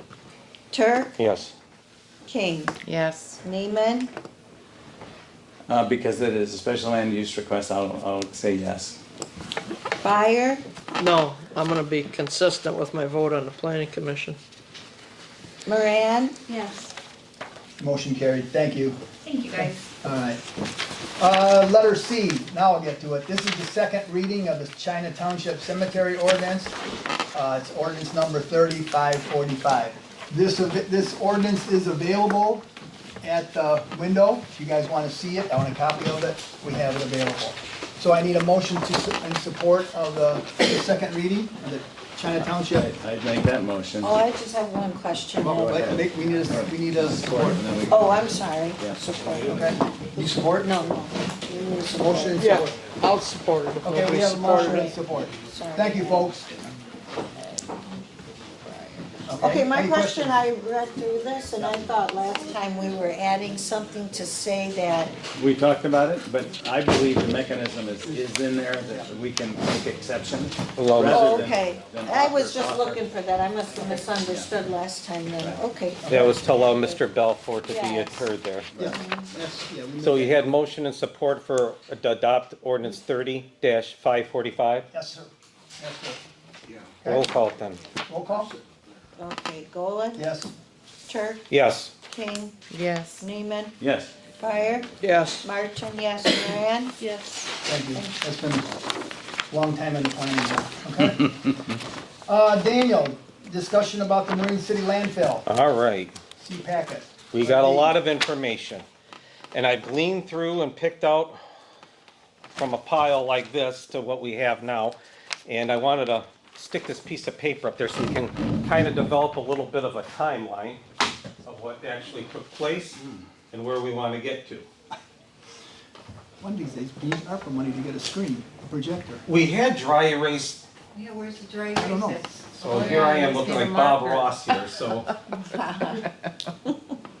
You want us to move to the next one while you do this? No. Somewhere prior to 1960, all garbage from Marine City was going over to where Courier's is, near the Bell River where our park is. Eventually, the city of Marine City King Road. didn't, yeah, on King Road, the city of Marine City didn't think that's a good thing to be burning garbage next to the river. So they purchased the land, we'll say 1960-ish, down the road here on Indian Trail, 40 acres. And their intent, I could find no agreement or anything, the intent was to start a landfill, excuse me. Until 1977, the city of Marine City, as we're in the middle of our oil embargo, had their own garbage trucks, hauled the refuse out there, handled everything at the landfill, had their licensing, until 1977, when they leased the entire operation to a man by the name of Nick Hawkes. Nick Hawkes took the garbage trucks, didn't get the property deeded to him because they were leasing it from the city of Marine City, had a similar operation in Elginak, and continued onward. This carried on until about 1988, 1989. Mr. Hawkes sells his entire operation to the Runco Brothers of Detroit. When he sells it to the Runco Brothers of Detroit, they never got a license, they never got any permits, they just dumped anything and everything into that landfill. 1991, the pressure starts going on that, hey, folks, the China Township's tired of how you guys are managing a landfill. It's time that you do something, especially pumping the leachate pit. We've got some issues over there. They refuse to do anything. Garbage stops from 1991 with an action from the state of Michigan. And in 1996, and this is during Linda's time period, she helps facilitate the state of Michigan coming in and establishing an agreement between China Township, the state of Michigan, and the city of Marine City to finally close that landfill with conditions. 1997 come along, the city of Marine City agreed to the terms, and the state was going to maintain as a light monitoring role. China Township would have been the enforcement agency during the entire time period. So, as we go through some of our documents here, and I'm going to be quick on them, this is what I pulled out. Here's a letter from January 27th, 1989, and it talks about the corrective action that's needed at the landfill and the leachate collection system. The landfill, this is not the scale, looks similar like a horseshoe with a pond in the center of it. And that pond is supposed to be the leachate pit. And inside that landfill, there's collection pipes. They go to that pit. And its intent was, after time, as that pit keeps filling with water, you pump that pit dry, so none of that excess goo water or whatever's out doesn't go out the open ditch. That hasn't been pumped in 30 years. Then, 2018, Mr. John Golan and I attend an MTA conference. And we talk to state inspectors because we go to the Plainsfield water treatment plant and over this new problem that came about called PFAS, polyfluoroalkylatic substances. It's the stuff, the shiny stuff that goes on the back of your McDonald's wrapper. Don't worry about you spill wine on the carpeting because they have Scotchgard. That all went into landfills. Fire retardant foam, loaded with PFAS. I'm sure that's not in there. And in our discussions with him at the state inspector at the Plainsfield water treatment plant, we asked him, well, he mentioned, well, landfills are usually a high concentration. So John and I run back and contacted Linda, and we contacted Steve Demick at the county health department, and he had some money, and he went to go take a look at the landfill and see what's in there. It's got PFAS, all right. Fort Gratiot has a heavy concentration of 358 parts per million. Our little landfill has 731 parts per million concentration, almost double. After that, we had a meeting at the Crossroads Church where the state came in, and it was a town hall, and explained to everybody what was going on with the landfill. He said at that point in time, the groundwater is concentrated, it has PFAS in it, so that leach pit, once again, is going out into open ditch. They never tested it. They never tested at that time. They The never tested groundwater? The groundwater. That's what he said, you couldn't use your vegetables or anything. Remember when he mentioned that? Yeah, but that That's was, what I got out of it. right, but they never tested the groundwater. At that point in time, 0.3% concentration was acceptable. The new standards by the state of Michigan is 0. 0. Doesn't want you to, They did- no contact to PFAS whatsoever. They did test the wells a half a mile. They took a radius of 1/2 mile and checked all the wells. They only got PFAS in one. It was a low concentration. They thought that the 10 was not right. They did it again and it showed 0. That's just a footnote, okay? So we know it's spewing it out. Item number 1, section number 2, where it talks about they began pumping it in 1989, the leachate pit. Says it needs to be taken to a water treatment plant, which the city of Marine City owns. Section 7, it says that excavation plan where you're going to do an amended leachate system and collection system to the center of that pond. And that happened. Item number 2, the township at one point in time sought litigation. In 1988, July 27th, Mr. Tannen, the China Township Board has recently had water tests done near the local landfill, Huron Development. We've worked with Keith Zick regarding this matter, but would appreciate a second written opinion regarding the results of possible litigation. We'll talk to Representative Anna McKnight, Water Testing Company, Testing Engineers and Consultants, and Troy, when the tests are complete. So the township, once again, was an enforcement role and was seeking litigation. Item number 3, confirms Marine City's ownership. It's on the tax rolls, and Jamie, I'm sure you know that, the city of Marine City still owns it. Number 4, speaks about the Runco brothers dumping everything and anything, and they were not authorized to do so and were in violation. Item number 5, July 1988 letter, Marine City agreements to communication. The city of Marine City said, okay, China Township, we know we got a problem July 8, 1988. We want open conversation back and forth. We don't want any litigation going back and forth. So they're open to have a resolution, which they never came through on. Item 6, final closure documents agreed by the city of Marine City, section 4 and section 8.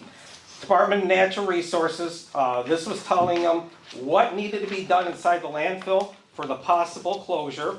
It says all the conditions in there.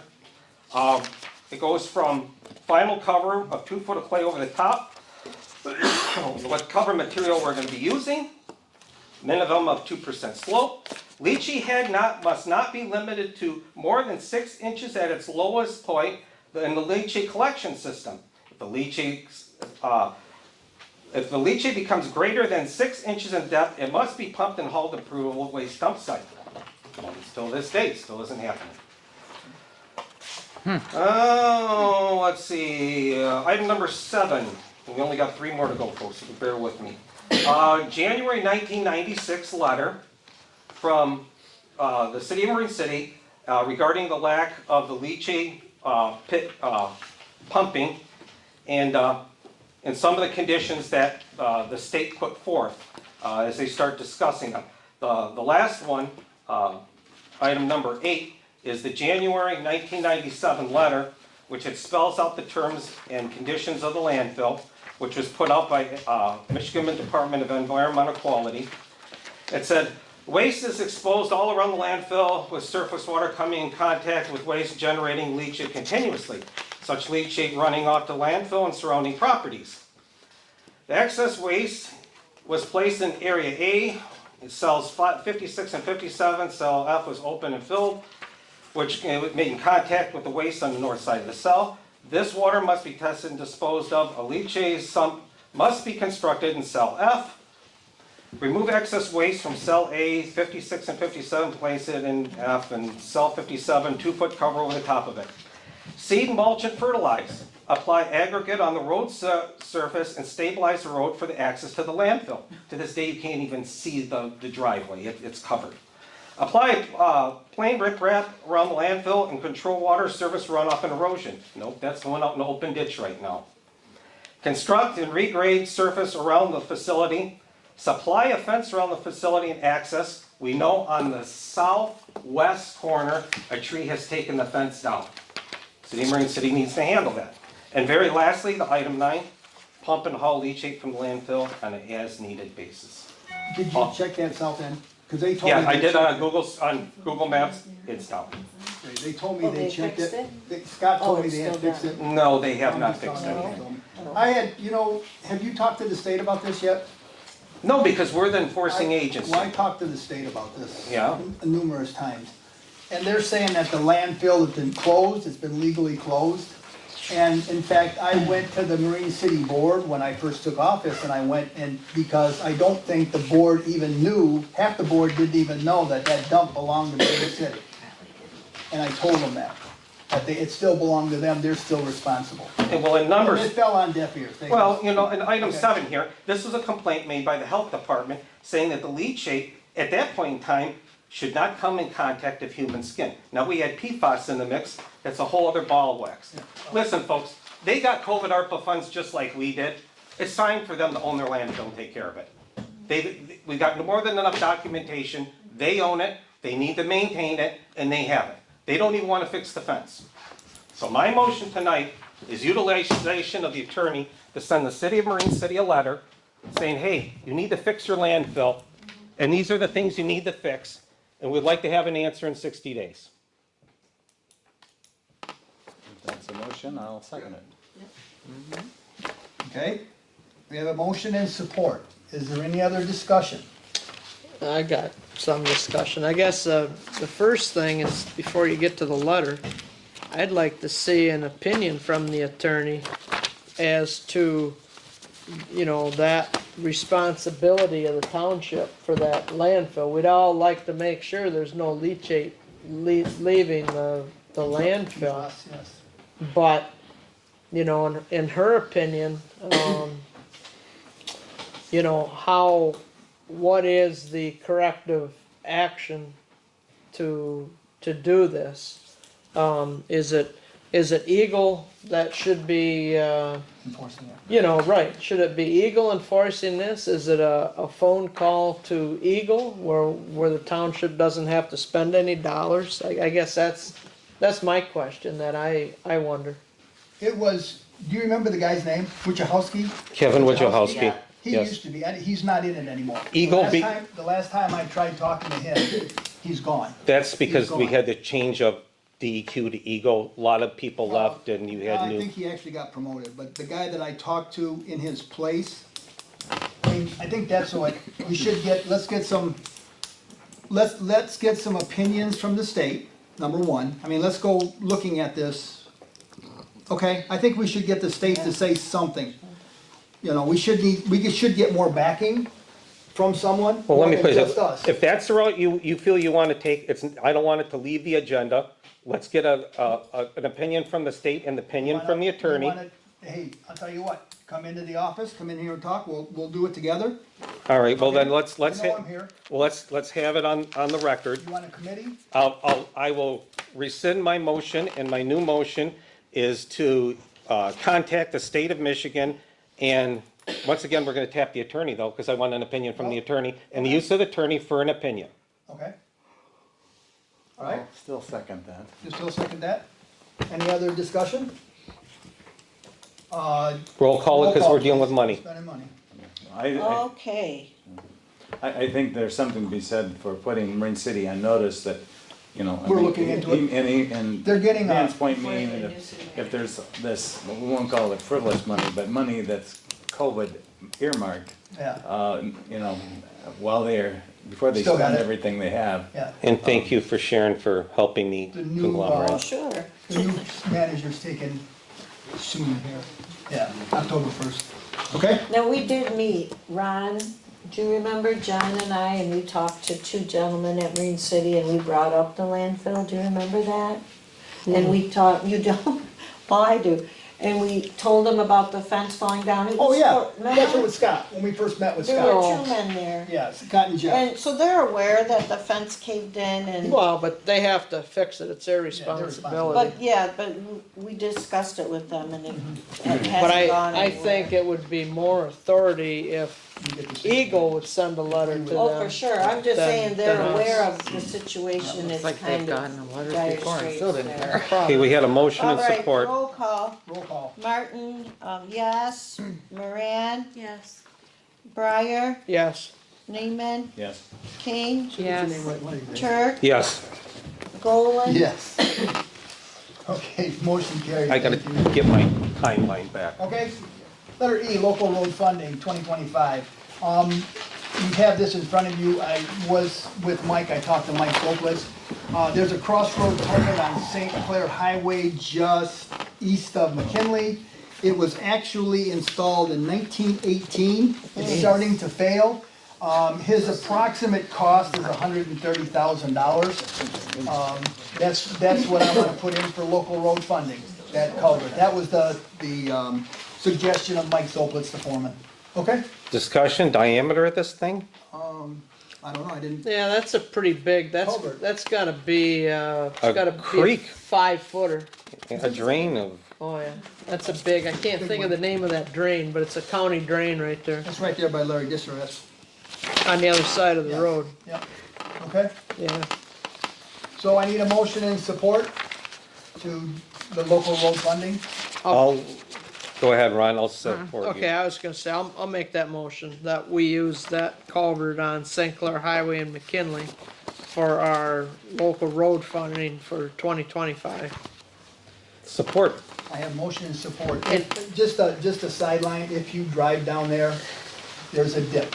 You can see where that culvert is failing. And just as a little discussion to that, I noticed in the bills was, I think it was 150,000 for St. Clair Highway. That came in below, below what they had said. And just for the people that are here, the one on St. Clair Highway, just west of King Road, was supposed, their estimate was, they estimate high, was supposed to be 350,000.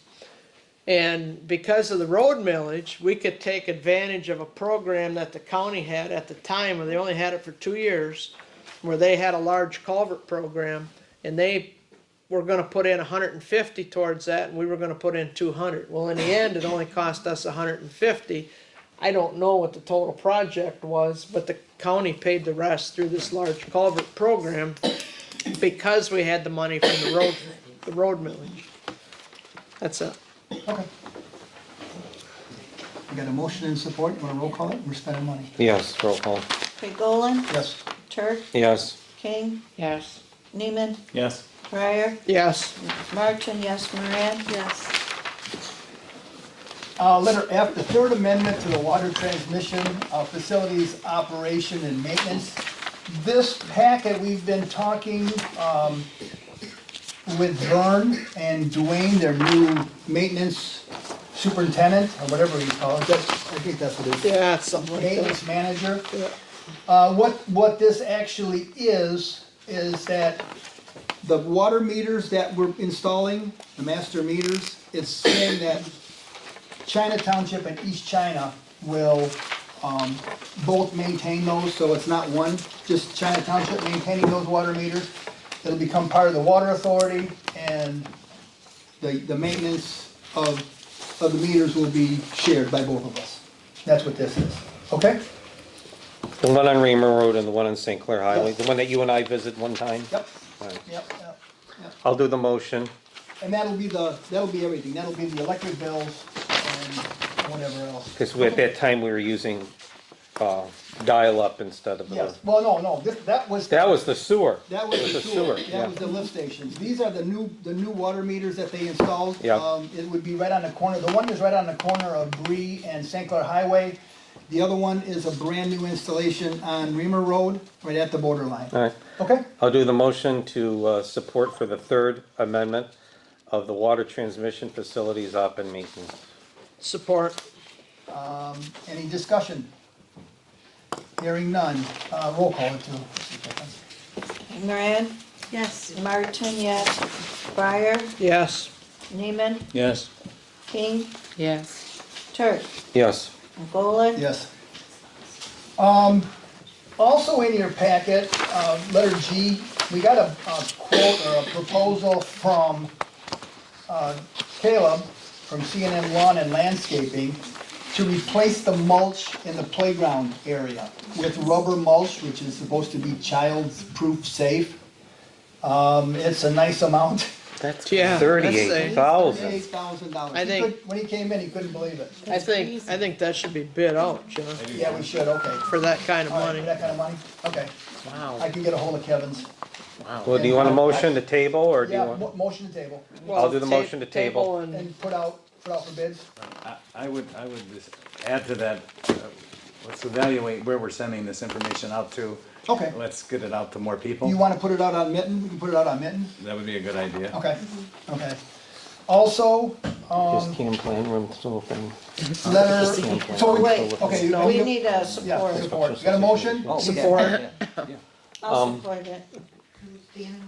Oh, Ron, you supported it? Yeah, I All supported right, it. Very Okay. good. All in favor? Aye. Opposed, motion carried. Letter H, snow removal and landscaping discussion for the year 2025. Caleb said he would maintain the same prices. What was that? He didn't have a price in I here, know, did it's he? 140, it was cut off. Oh, it was? Yeah, it's 140. A push? Yeah, a push. Deanna and I talked to him this afternoon. Okay, but that was the same price he did last year. He said he'd maintain the same prices this year.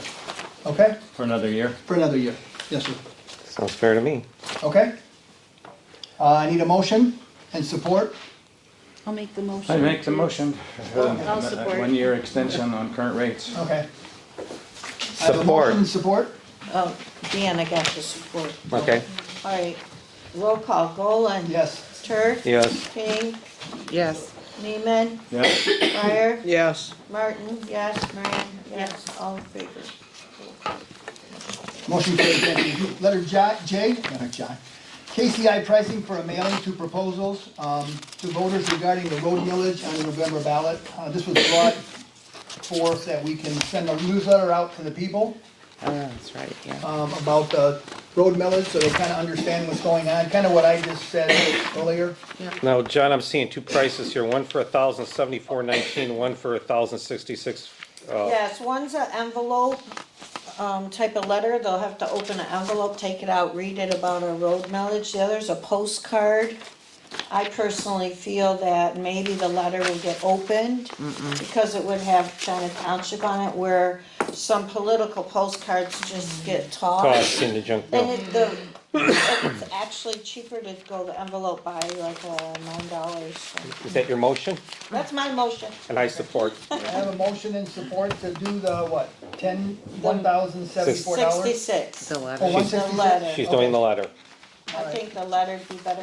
So we need, one thing though, we do need I think wording. I had that in here. KCI doesn't Yeah, well, create them. This has to be done very, very soon. It takes 6 business days and ballots are going Going out out. soon. So I said to John, so however we need to come up with what you want on there, I think you need to explain, this isn't new millage.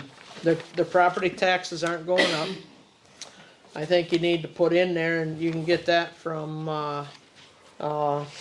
got Jamie. Let's call, Jamie, let's my just call it mind- a reestablishment of the previous millage. and what we've done in like 2024 with the money. What is the stone cost every year? What's the chloride cost Oh, every who year? gives me that? We've replaced a ton of culverts this year. There's been a lot of ditching. Just, 400,000 we spent this just, year. just let the people know what gets Well, done. you can just jot some notes down for me, Ron, cause I, Yeah, no, well, I this really can come don't know from where whoever, to get but, all those figures You know, Right. just- We'll sit down. just to let them know kind of the basics, that this isn't an increase in millage. This is not an increase in millage. Okay, Okay. So we need something on it.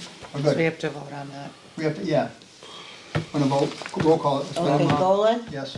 Turk, Yes. King, Yes. Neiman, Yes. Fryer, Yes. Martin. Yes, Moran. Yes. Motion carried, thank you. Unfinished business, we have. No, you got L, don't you? Oh, and we just did that. Oh, we just said. Oh, I thought that was Yeah, proposed hard KCI. Oh, I'm drive. sorry, That's yes. J. I forgot. See, I didn't write it on here. Our hard drive for our cameras died. I spoke to Matt about replacing it. The one that was in there was 4 years old. We need something for the voting. Something has to be in place for voting, for ballots. This is something that we could use ARPA money for. There is money left in that ARPA fund. So this is what Matt's proposing. And he takes care of all our equipment here, so that's why we're sticking with him. I think I got that either. What's that? This was on the table. It was on Oh, the it's table. on the table. It was on the So- table. Maybe it's underneath. What happened to it? It died. That's why the cameras haven't been working. No, it died last week. Oh, I wasn't aware. No, is that tied to the fobs as well for the entrance for us officers, or? No. Huh? It's cloud-based. Yeah, but it's not tied to the, They're not together. no. Okay. This is just for, we have to record them. They gotta maintain 30 Right, days. Right, for voting. clerk This is does why I voting. hate this electronic stuff. I know. Yeah, it's for the boxes on the front porch and the side, the cameras. Yeah. So, I'll So make that's, the motion okay. Make to a motion. approve the 2021 for the replacement. okay. And we can, you wanna use ARPA money for that? Is that okay? Yeah, I use ARPA money. We can yeah. use ARPA funds? Okay, Okay, I have a motion. support. And support. It's for $2,421. Now, that's a bigger hard drive, much bigger. Yeah, it's a completely larger unit. Okay. I have a motion, any other discussion? Any questions you got for Matt while he's sitting right there? Any other discussion? Roll call, please. Moran, Yes. Martin, yes, Breyer, Yes. Neiman, Yes. King, Yes. Turk, Yes. Stoller. Yes. Okay. Clark Cemetery. No, Oh, no, Cemetery no, Committee. No. I got no. Letter M. M. Letter M was special Oh, yeah, meeting. Special meeting. Special meeting. Look, keep it short and sweet. I didn't write I it. make a motion that we do not have a special that we meet with them, but we do not meet them at a special meeting that's currently scheduled for September 26th. So what do you want to do with We've that? already approved that. Yeah, we already got that. No, you didn't. We did not. That was not an approval. Well, If you yeah. look at your notes, no, it said for a meeting, but it wasn't scheduling the meeting. We didn't set a date. 26. All that was the rhetoric for it. That did not Oh, let me see what I made. specifically say What was there's the not to be a motion? meeting. You made the motion. I made the Ron, motion. All right, so it's a It was for mess. I mean, do you need a new motion? I mean, we could change the motion if we're having No, we confusion. can't change We it. can't, no, you've already went past that. All right, well, Ron said, I thought, up to the special meeting. Name change, Anthony. There was a lot of notes taking for that one.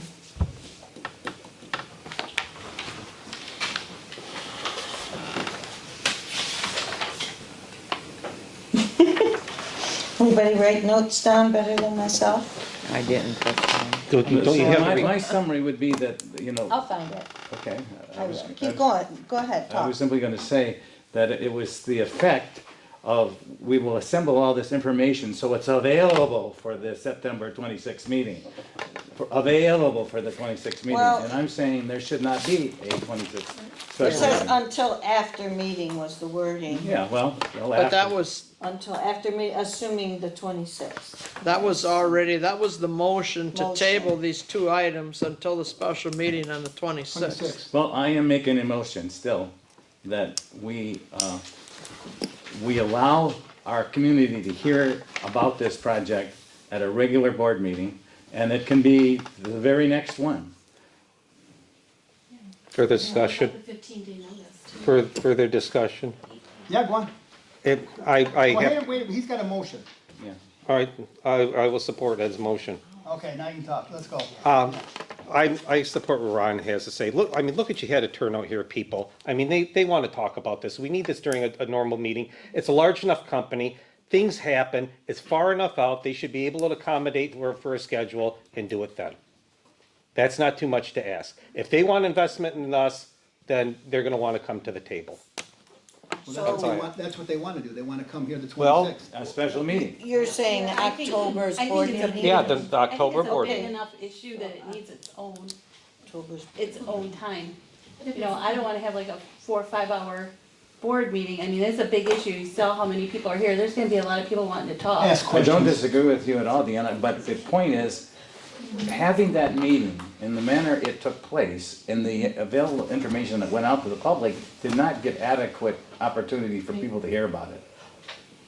You And don't we're think doing it that by again. September 26th? When we call a special meeting, people only know about it a week or two in advance. 2 weeks away. People know there's gonna be an October board meeting. It's only fair to the public.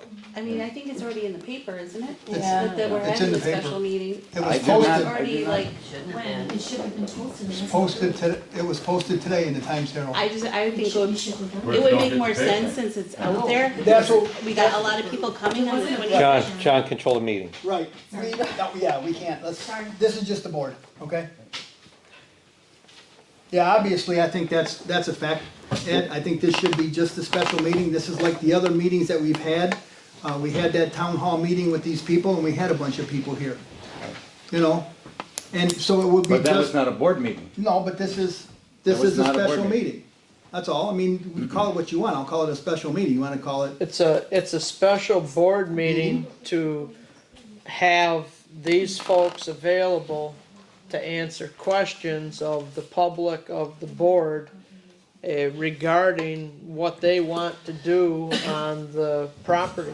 So it's basically informational. Is No, that what- it's not no? it's not informational It's gonna be- because there's gonna be items on the agenda either for the board to approve or the board to say, we're not gonna approve these, we're not interested. Well, why do you feel we should be taking so much effort to take action at non-regular meetings? That sets us up. Sets a tone. Because like Deanna said, this meeting could take 3 or 4 hours. And if you do it at a regular board meeting, then you do the board's business after that for another 2 hours, all of a sudden, now you Like, could be no, it's 11 o'clock. to midnight. And we're trying not to do that. We're trying to have, Make it another Monday, but put it out far enough in advance that people know about it. well, normally, we could have tried to do that. I think it's been some time that these folks said, hey, we'd like to come in on Last the week. 20. Okay, it may have Last been week- some time, last for week some they of came you in. have heard that, but Last not week they most of came us. in. They talked to me last week. That's why we thought we would put the meeting at the 26th. That's only recently have you heard that from them? Yes, I did. So Just why last we week. feel so compelled to jump Just through a last hoop? week, because they have to be by October 31st. Yeah, the impetus to your question was a great question. Anything that would be approved has to be compiled with the clerk's office, has to be sent to the state tax commission before October 31st. So that's the deadline in terms of if you approve it and it goes forward.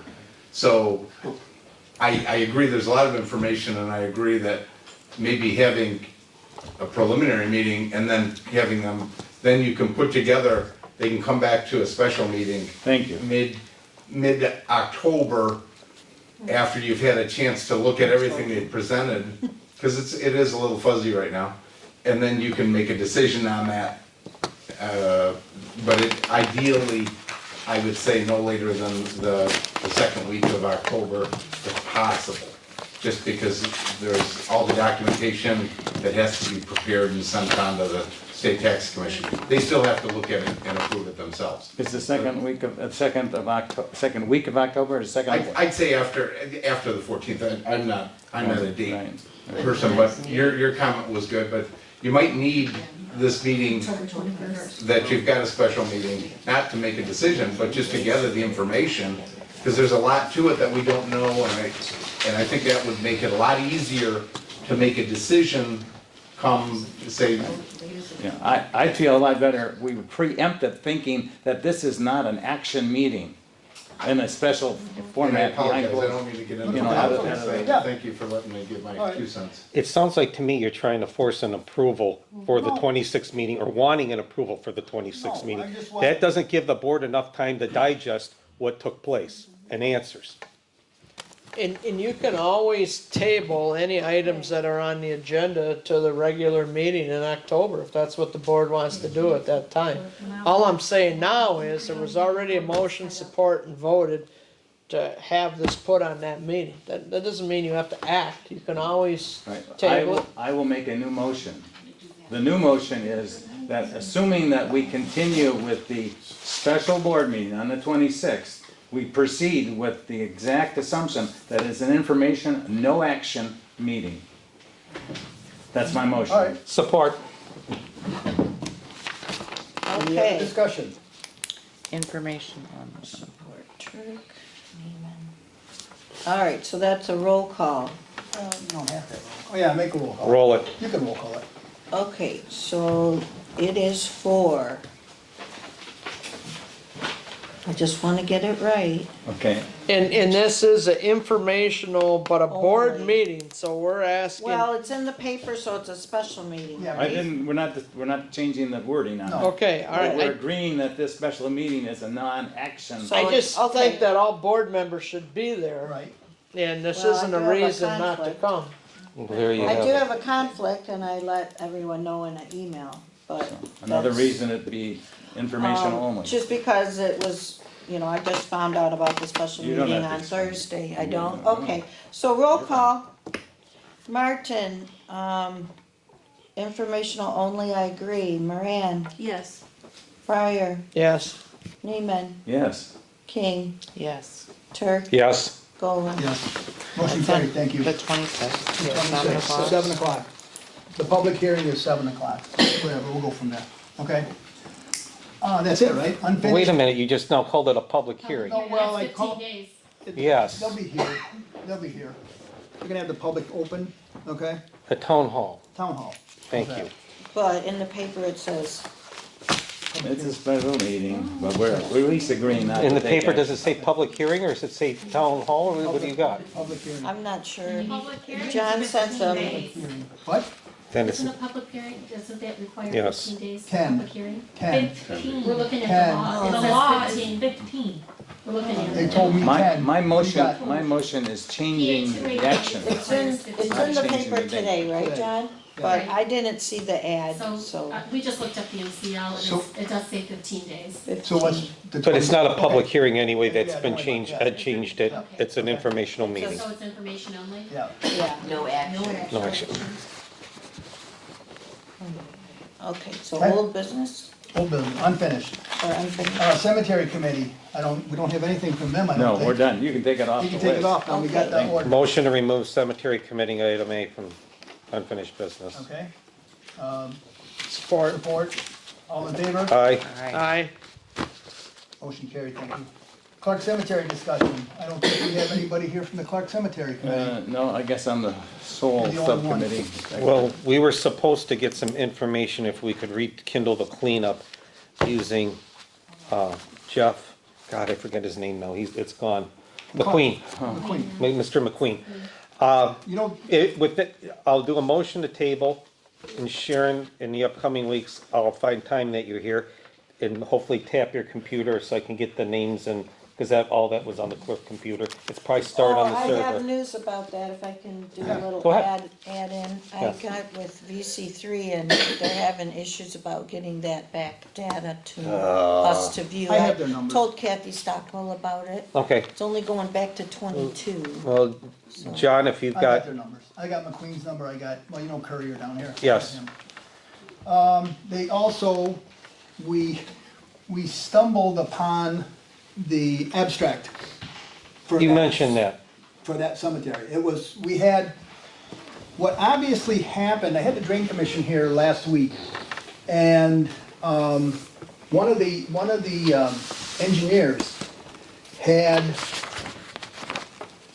they must have had a drain issue, or a drain easement, or a drain assessment, and they got a thing from Molly at the county that they said the Clark Cemetery, Molly said the Clark Cemetery belongs to China Township. She said this has been going on for years, it belongs to China Township. Anyway, he had a copy of the original affidavit. And he gave me that, and I gave it to Joe, and he was asking, I know he was asking you about it, but they found that, so they're just kinda happy about that. So where do we proceed from here? I think Kathy's doing more research on it, okay? So Do we have to have the attorney involved when we take possession of it and do like the? I don't think so. I don't think so either. What kind of affidavit did he have that said China Township? Nothing, I'm just saying, that's what the drain commission guy said, that Molly from the county said that's what it belongs to.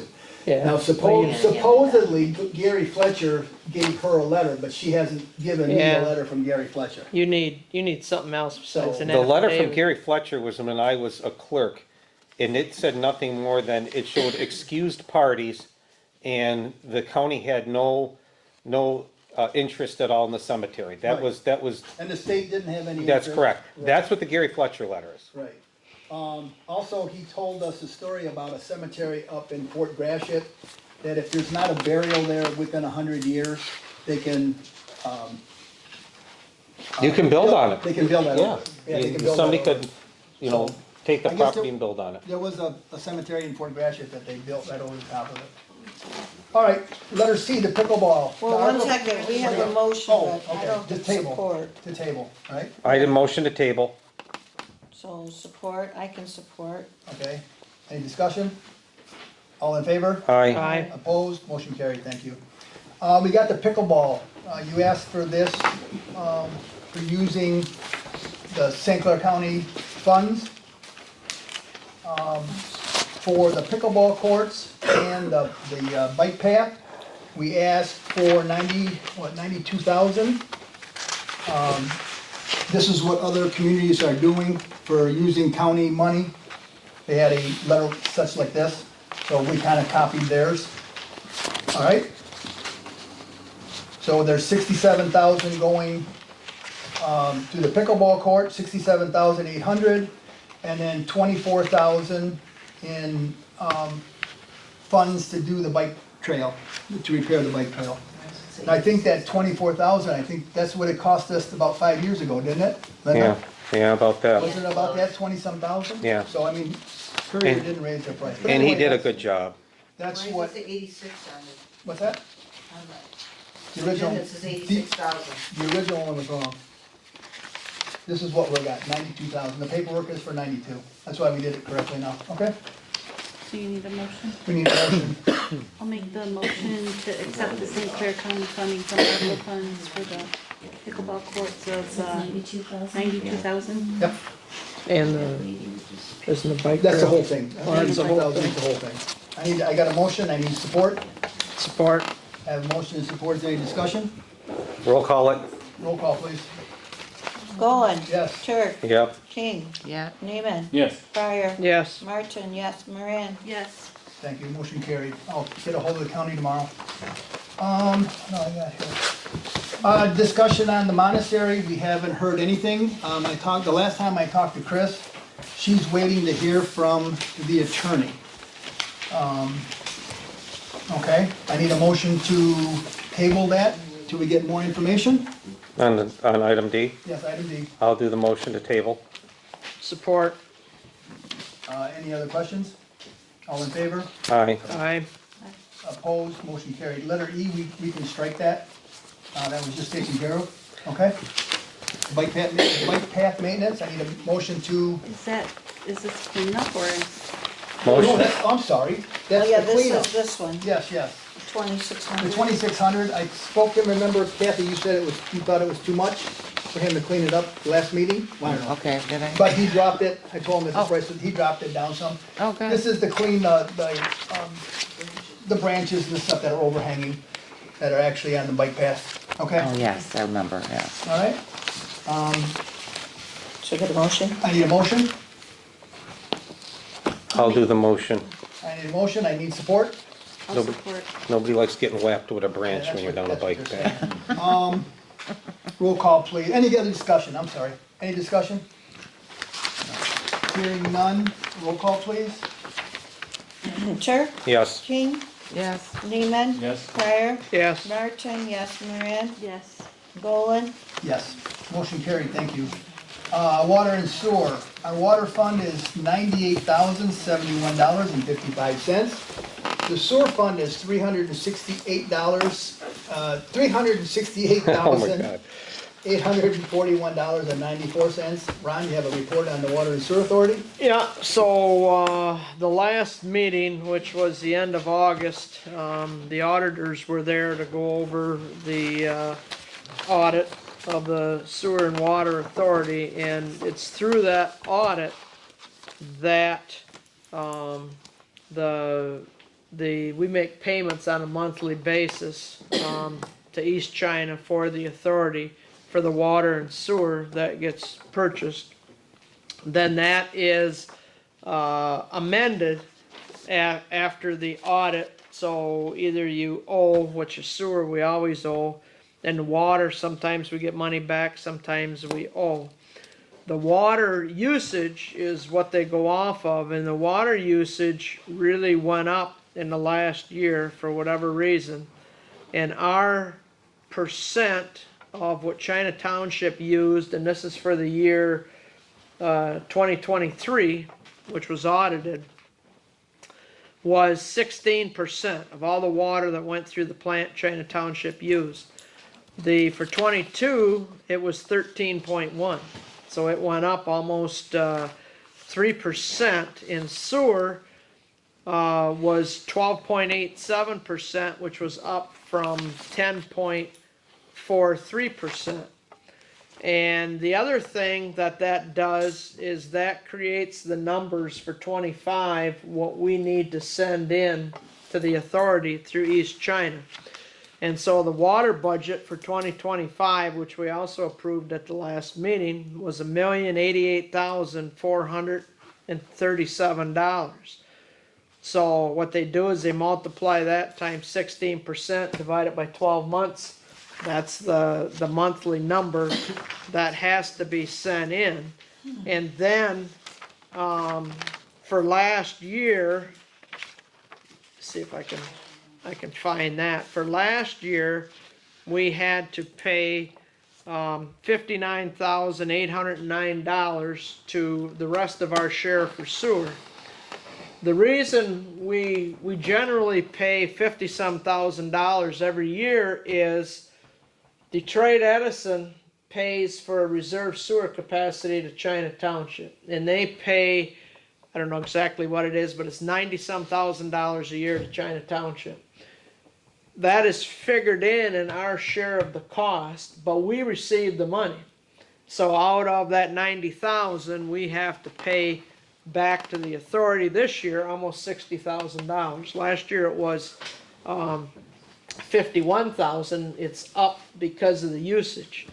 And for water, last year we actually received a refund of over $11,000, but this year we had an additional payment of about $12,400 that had to be paid for water for our share of the cost for 2023. And so these were handed out. If you do the math, last year for sewer, our monthly payment was $79.92. This year it's going to be $11,111. And for water, last year it was $11,184. This year our monthly payment is going to be $14,512. Then it depends at the end of the year what percentage did we use. If we used a lesser percent, we're still going to owe money for sewer, but we may get some money coming back for water. We just have to wait and see. The other item at the authority, in the sewer plant, they have a machine there that takes the grit out of the sewage. Hasn't been working. I don't think it's been working for a couple years. What they've been trying to do is find somebody that actually can replace that piece of equipment. They've had a hard time doing that. They finally found somebody that would replace it. The equipment's going to cost $251,000. Cool. And they thought maybe they could install it, but they can't. They got to hire somebody to install it. That's another $70,000. So it's going to be $320,000 to replace this piece of equipment that takes the grit out of the sewage. What Is the there a new authority version of this? What's that? Is there a new version of this out there? No. there isn't. This is pretty much similar to what was in there when the plant got built. So part of the budget, what we do at the authority is every month we put money in it's called the sewer plant replacement fund. It's really not to replace the sewer plant, but it's for large items. We do it for the water plant, we do it for the 2 water towers, we do it for the filters, because the filters get replaced about every 8 years, and that's about $750,000 to replace those 3 filters. And really that's for large items. We had looked at maybe borrowing some money and leaving that money in the sewer replacement fund, which I think has about $340,000 or $50,000 in it. But in the end, what we decided to do is take that $320,000 out of the sewer replacement fund, and then for the next few years, we're going to put more money in there on an annual basis to try to build that up over the next 4 or 5 years. Otherwise, if we didn't do that, there would be a bill coming to China and East China for our proportionate share. So if China's 12%, then you'd be getting a bill for $36,000 and saying, hey, this needs to be fixed. And we try not to do that. There's always money in these funds, but that's part of the water rates that are collected to put money in these funds. So that's how that's going to get paid. We won't see, we won't see a bill for it. And if you looked at your expenditures tonight, you'll see East China, there was one of the expenditures was $72,000. That was the sewer and the water final payment that got paid. That was in, actually it might have got approved last month, but that's what that was. And now we're good for 23 on to 24. So that's it for that report, John. Quick question, and Ron, you might have the answer, maybe not, but John, remember when you and I attended a water sewer meeting? They were missing something insane amount of gallonage that they were making, and they were losing it. Did that ever get resolved? Yeah.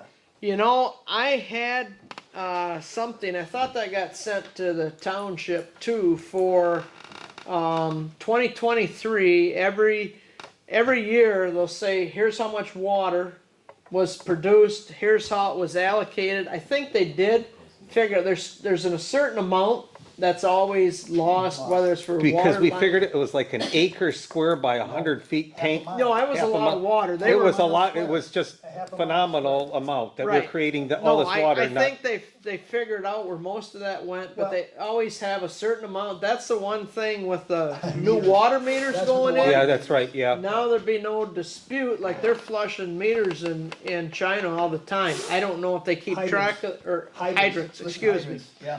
Hydrants all the time. I don't know if they keep track of that, or that just goes on the water that is out there. But at the end of the year, through the audit, they figure out, and that was in here, how much water went through the water plant, and I think that's in the very back. So this year, not this year, for 23, it was 139,300,000 gallons is what went through the water plant. So whether it disappeared, whatever happened, they still have a percentage, and that's where you settle up on, where it went. But what we used last several years comes from what Brandy bills for water. That's all we have. That's Right. what she bills. So if we're losing any other water, that's part of the water. They don't know where it went because it never went through a master meter. Right. Now it's going to go through a master meter, This gets more accounted for. and now the question is, okay, is that going to increase our usage? Well, we'll see once that goes in. But yeah, they always have water every year where it doesn't get billed, and they, I think the last water meeting we had, because we have a monthly meeting with them, and I think they're getting it more under control than they had before. When we talked to Travis, bad as it used to be. Go to Brandy or. And then since we're on the subject of sewage as well, have we found anybody that's going to take care of the King Road sewer situation? I've been talking to, Bernie Telto. So Bernie's gonna possibly do it? Yeah, but he just. I mean, we're he gonna start just- coming to the winter months, these things like, I'm sure like the fail during that time period, we have no additional pumps. We've had two. Yeah, we've got two. We have two spare pumps and two spare control And, boxes. and nobody to East pump, China has it. and nobody to evacuate the tank, and nobody to install it. We just had an issue, one of the houses on King Road, he said the pump wasn't working. I talked to Bernie about it, Bernie went out, they pulled the pump, somebody turned the breaker off at the house. So Bernie's sending us a bill, and the bill's going to that gentleman. Yes, I would That agree. should have been, that should have been looked at. I have a lady that, her father is, I don't know if you remember, he's a dementia patient. She had issues with her pump, but I haven't heard from her in over a month now, so I don't know. She thought she had a leak, but she told me she'd keep me updated. That's where I'm at with that. But I've So- had 2 calls already on pumps and King Road. So the question is, and Yeah. I'm not sure of the answer, and I had talked to John about it. Who's responsible for the grinder and the pump? Is it? It's ours. Is it China Township? Oh, yeah, that's Or is us. it the owner? That's something we're gonna have to get. Because if the owner on. flushes something down, shouldn't be flushed down. Yeah, like diapers, I agree with that. So I think that's a question we really need to find out. So is it China Township that has to fix it? Do we send a bill to them? Or is it their responsibility to because- get Do we it have any fixed? policy in place for situations like that? That's something that we should have had worked out. Well, All of it should have been worked out whenever that got passed in 19, and who's gonna repair it and. yeah.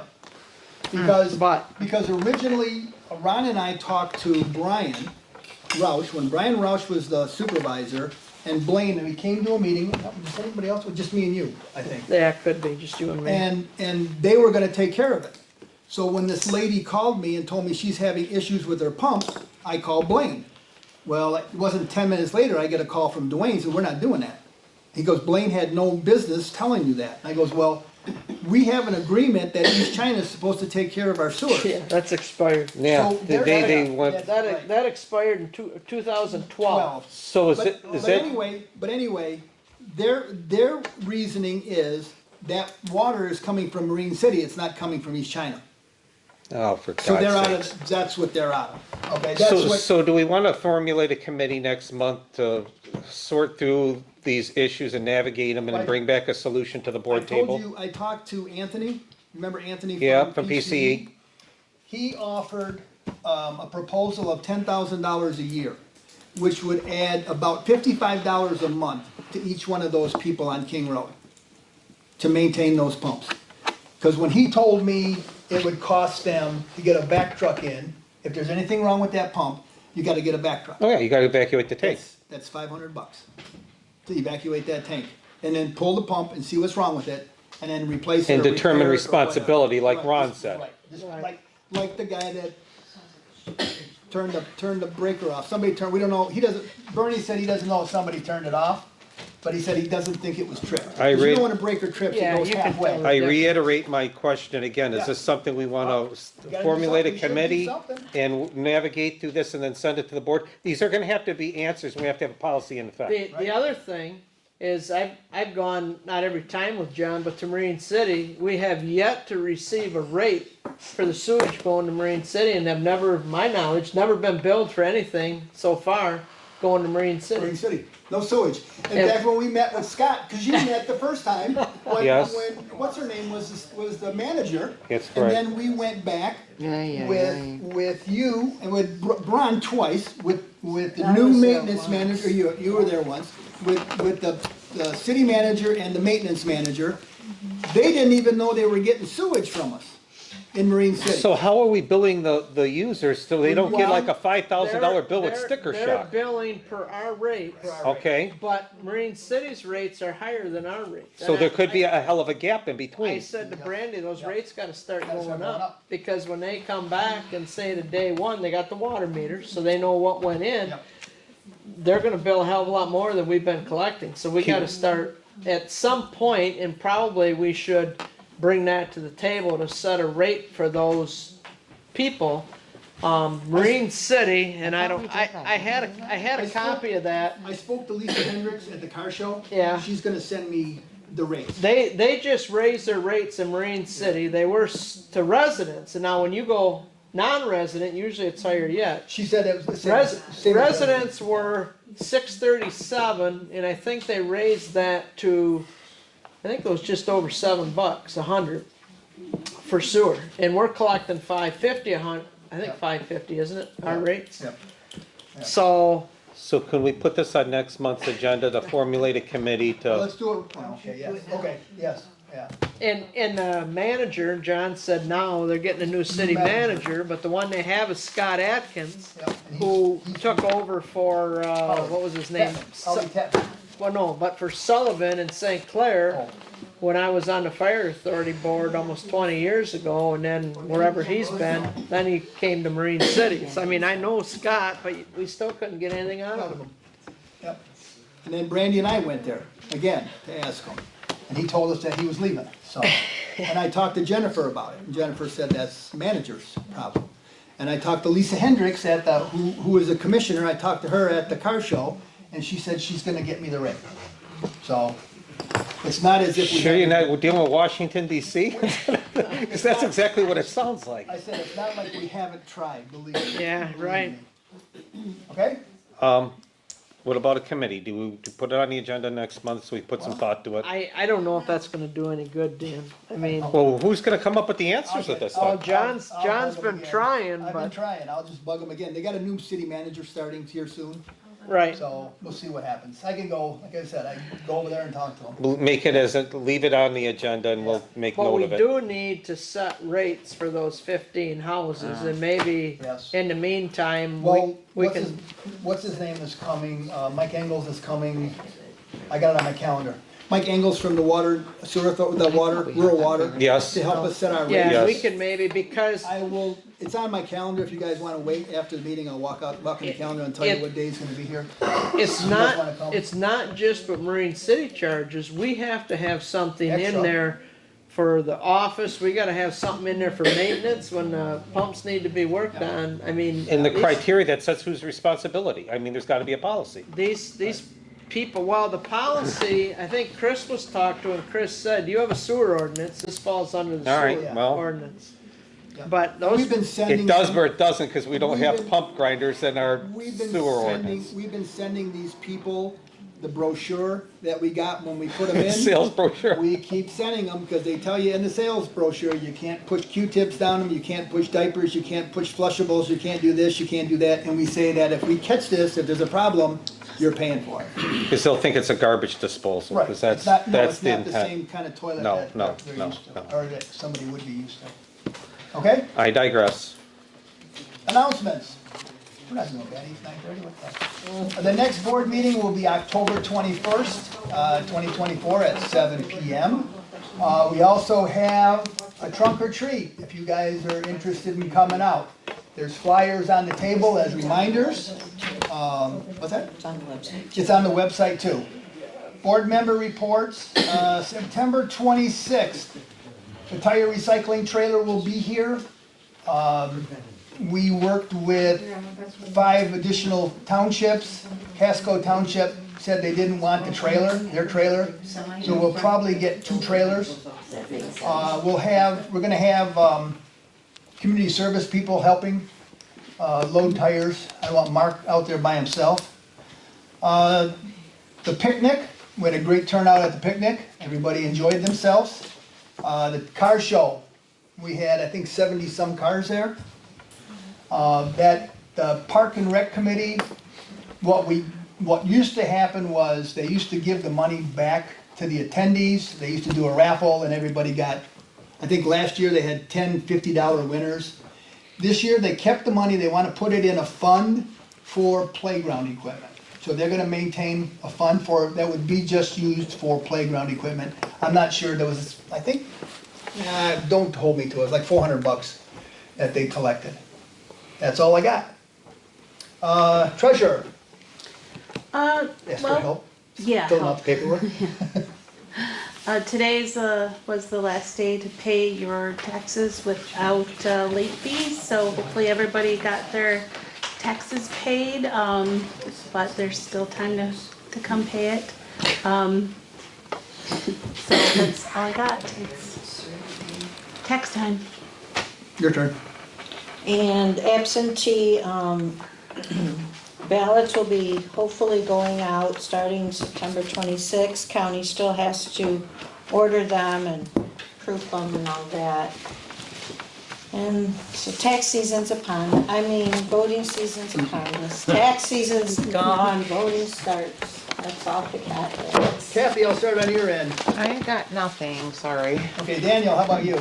Couple things, congratulations on your tire grant, that makes, our ditches clean in the township, and we got the tire trailers on the way. I did attend your car show, looked to be a huge success. I bought a $3 hot dog and a $5 brat and shared it with the dog, he got the brat. Anything on the Starville Road thing? We were supposed to get prices back from our managing director of St. Clair County Road Commission. I've been waiting for Bill Hazelton, I'm trying to tell the people I'm waiting for him. Supposedly, I just asked Ed, supposedly the Western drain is supposed to be done. That's what I was told. There was a gentleman in here the other day talking about it. I will have to make a visit I've gotta there. go over and see Bill, talk to you about it, see what's going on with it, okay? That's all I have. All right, Ed, Enough talk about taxes, I guess. If you're looking for a movie, I just saw the movie called Reagan. oh, did you? I enjoyed that, I wanted to go see regardless of your political leanings. Yeah. One line from him, not politically motivated, is he said, "I've noticed that everyone who is for abortion has already been born."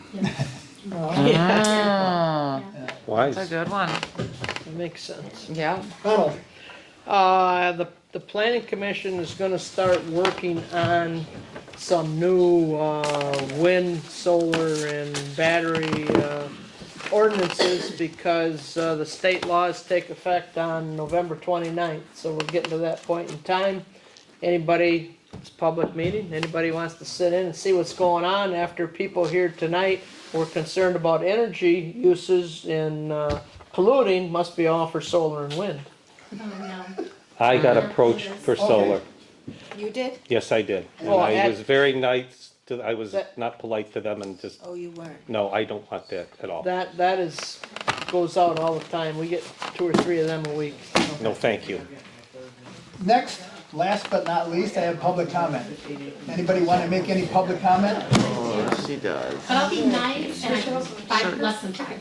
Thank you, thank you. You read the note. Get an hourglass.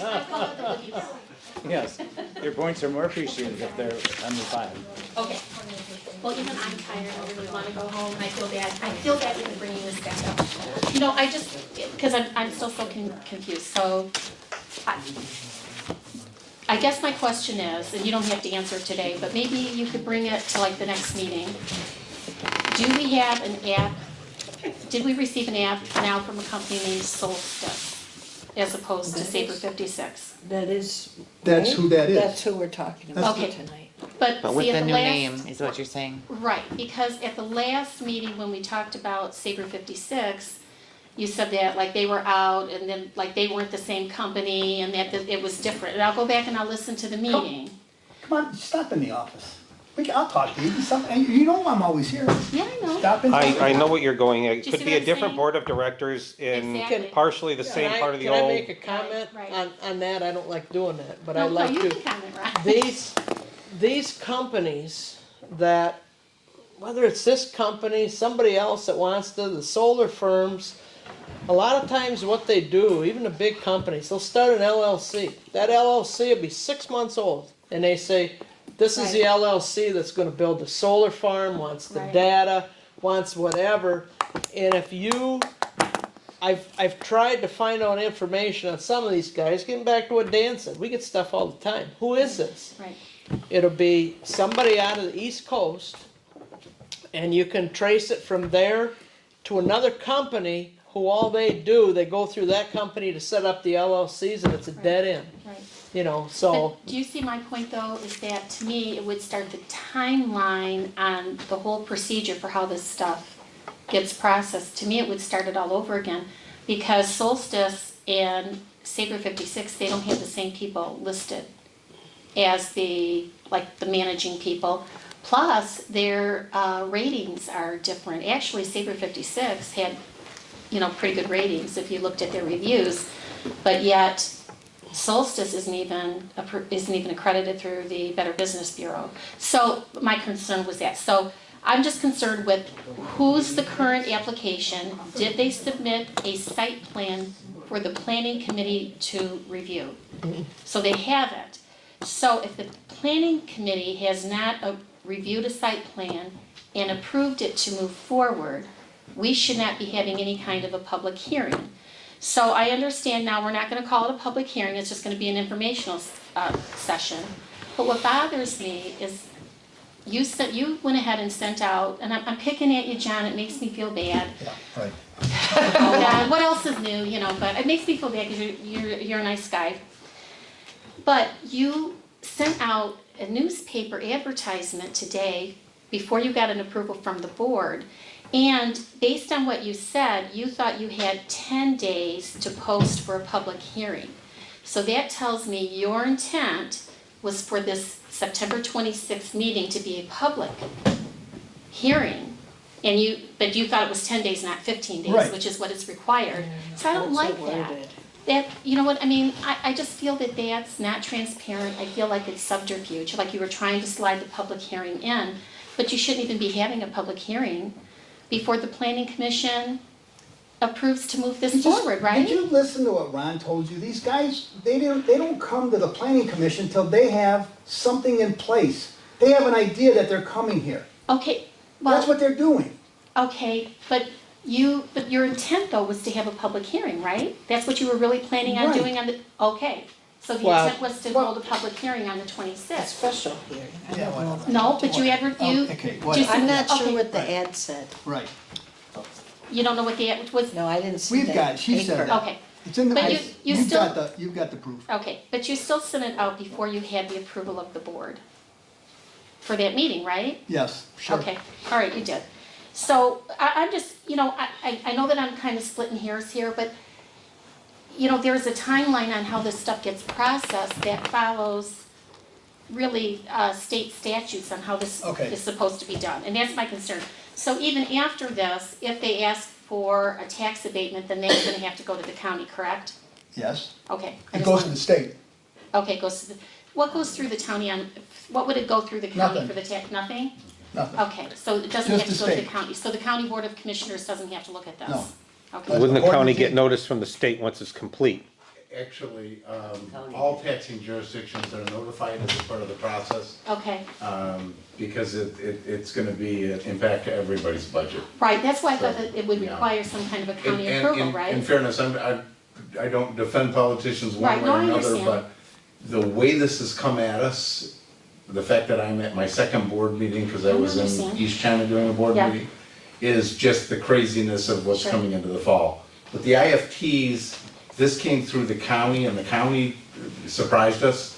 Literally, we weren't expecting to have this proposal. We had a discussion based on $43 million in real property value.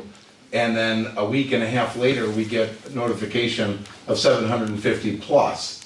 So, Million, 750. it's 750 million plus, so. Okay, And 750 that's for what though? What's the 750 million for, for? that was the initial application for the the project. IFEC. Okay, so this company has the potential to generate $750 million. That's what they're gonna spend in China Township. That's what they will spend. Okay, but Right. this company, they've been all over the county trying to get in, and you have two other county commissioners that said they didn't want them anywhere in their district.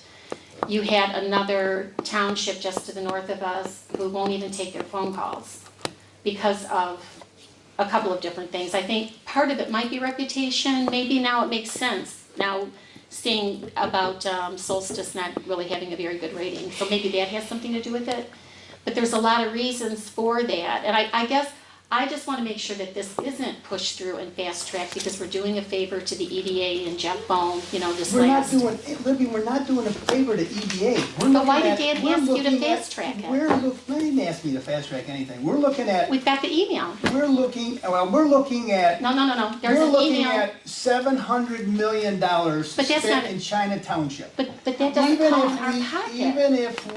even if we give them a 50% tax abatement, they would be taxed at $360 million. That we're gonna The get. tax base, no, the tax Okay. base, the tax base, they would pay to all people, okay, all entities, about $7 million a year in taxes. Right, but most of that goes to the county and schools.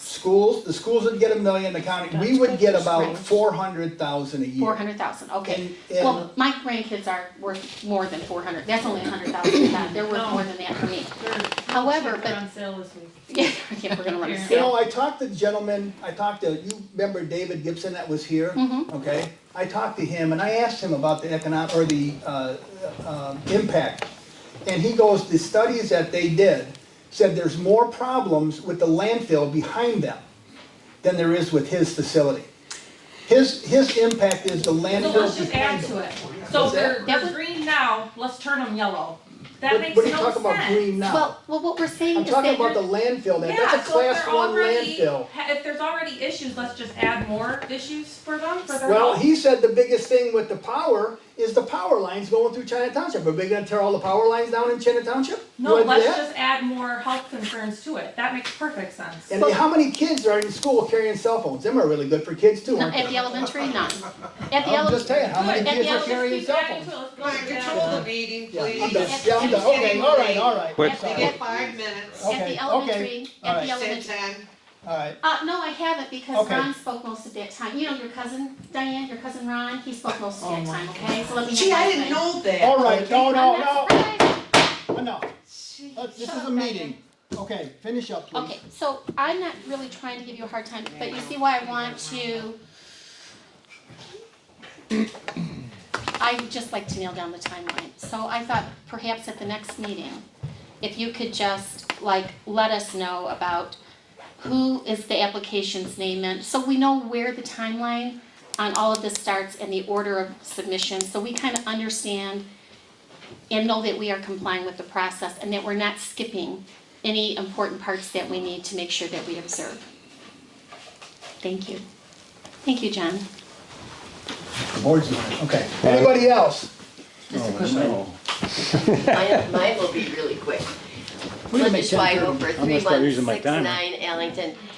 I just wanted to say, I'm really pleased that it's not fast-tracked and that it will be an informational meeting on the 26th, whatever you want to call it. I did speak to a commissioner, it was Steve Samasco, and I spoke with him today. And he talked about, the income that might come to the county. And he said, for us, if we gave them a 50% abatement, we're talking $100 and some thousand. If we didn't give them an abatement, the 50%, we'd have twice that. He talked about $1 million for the county. Maybe it's just, I hear 7 million or whatever. That's $1 million. That's about right. Yeah, $1 million to the county, and that if they didn't have an abatement, it would be $2 million. But he said, as far as they're concerned, county-wise, at least himself, Mr. Samasco, he said, I want to know what the people of China Township want. He said, I don't, yeah, it'd be money for the county, but I'm not going there. He says, I am more concerned about what your people in China want, and then we'll go from there. So that's my 2 cents. Thank you. John, I just want to add one thing. Your letter, and I don't know if you've noticed this or not, was addressed to the MEDC and not to the EDA. No. The Michigan Economic Development Corporation, the state of Michigan. So meaning they're going to get money, just like all these battery companies did, for development of their facility. So your $750 million influx into this township comes from your tax dollars. It didn't come from them. It sounds like it's not really 7 million, it's Okay, something more. anything else? Right. Anything else? Anybody else for public comment? Ed? Good night all, motion to adjourn. Second support at 9:49 PM. All in favor? Aye. Opposed? You know,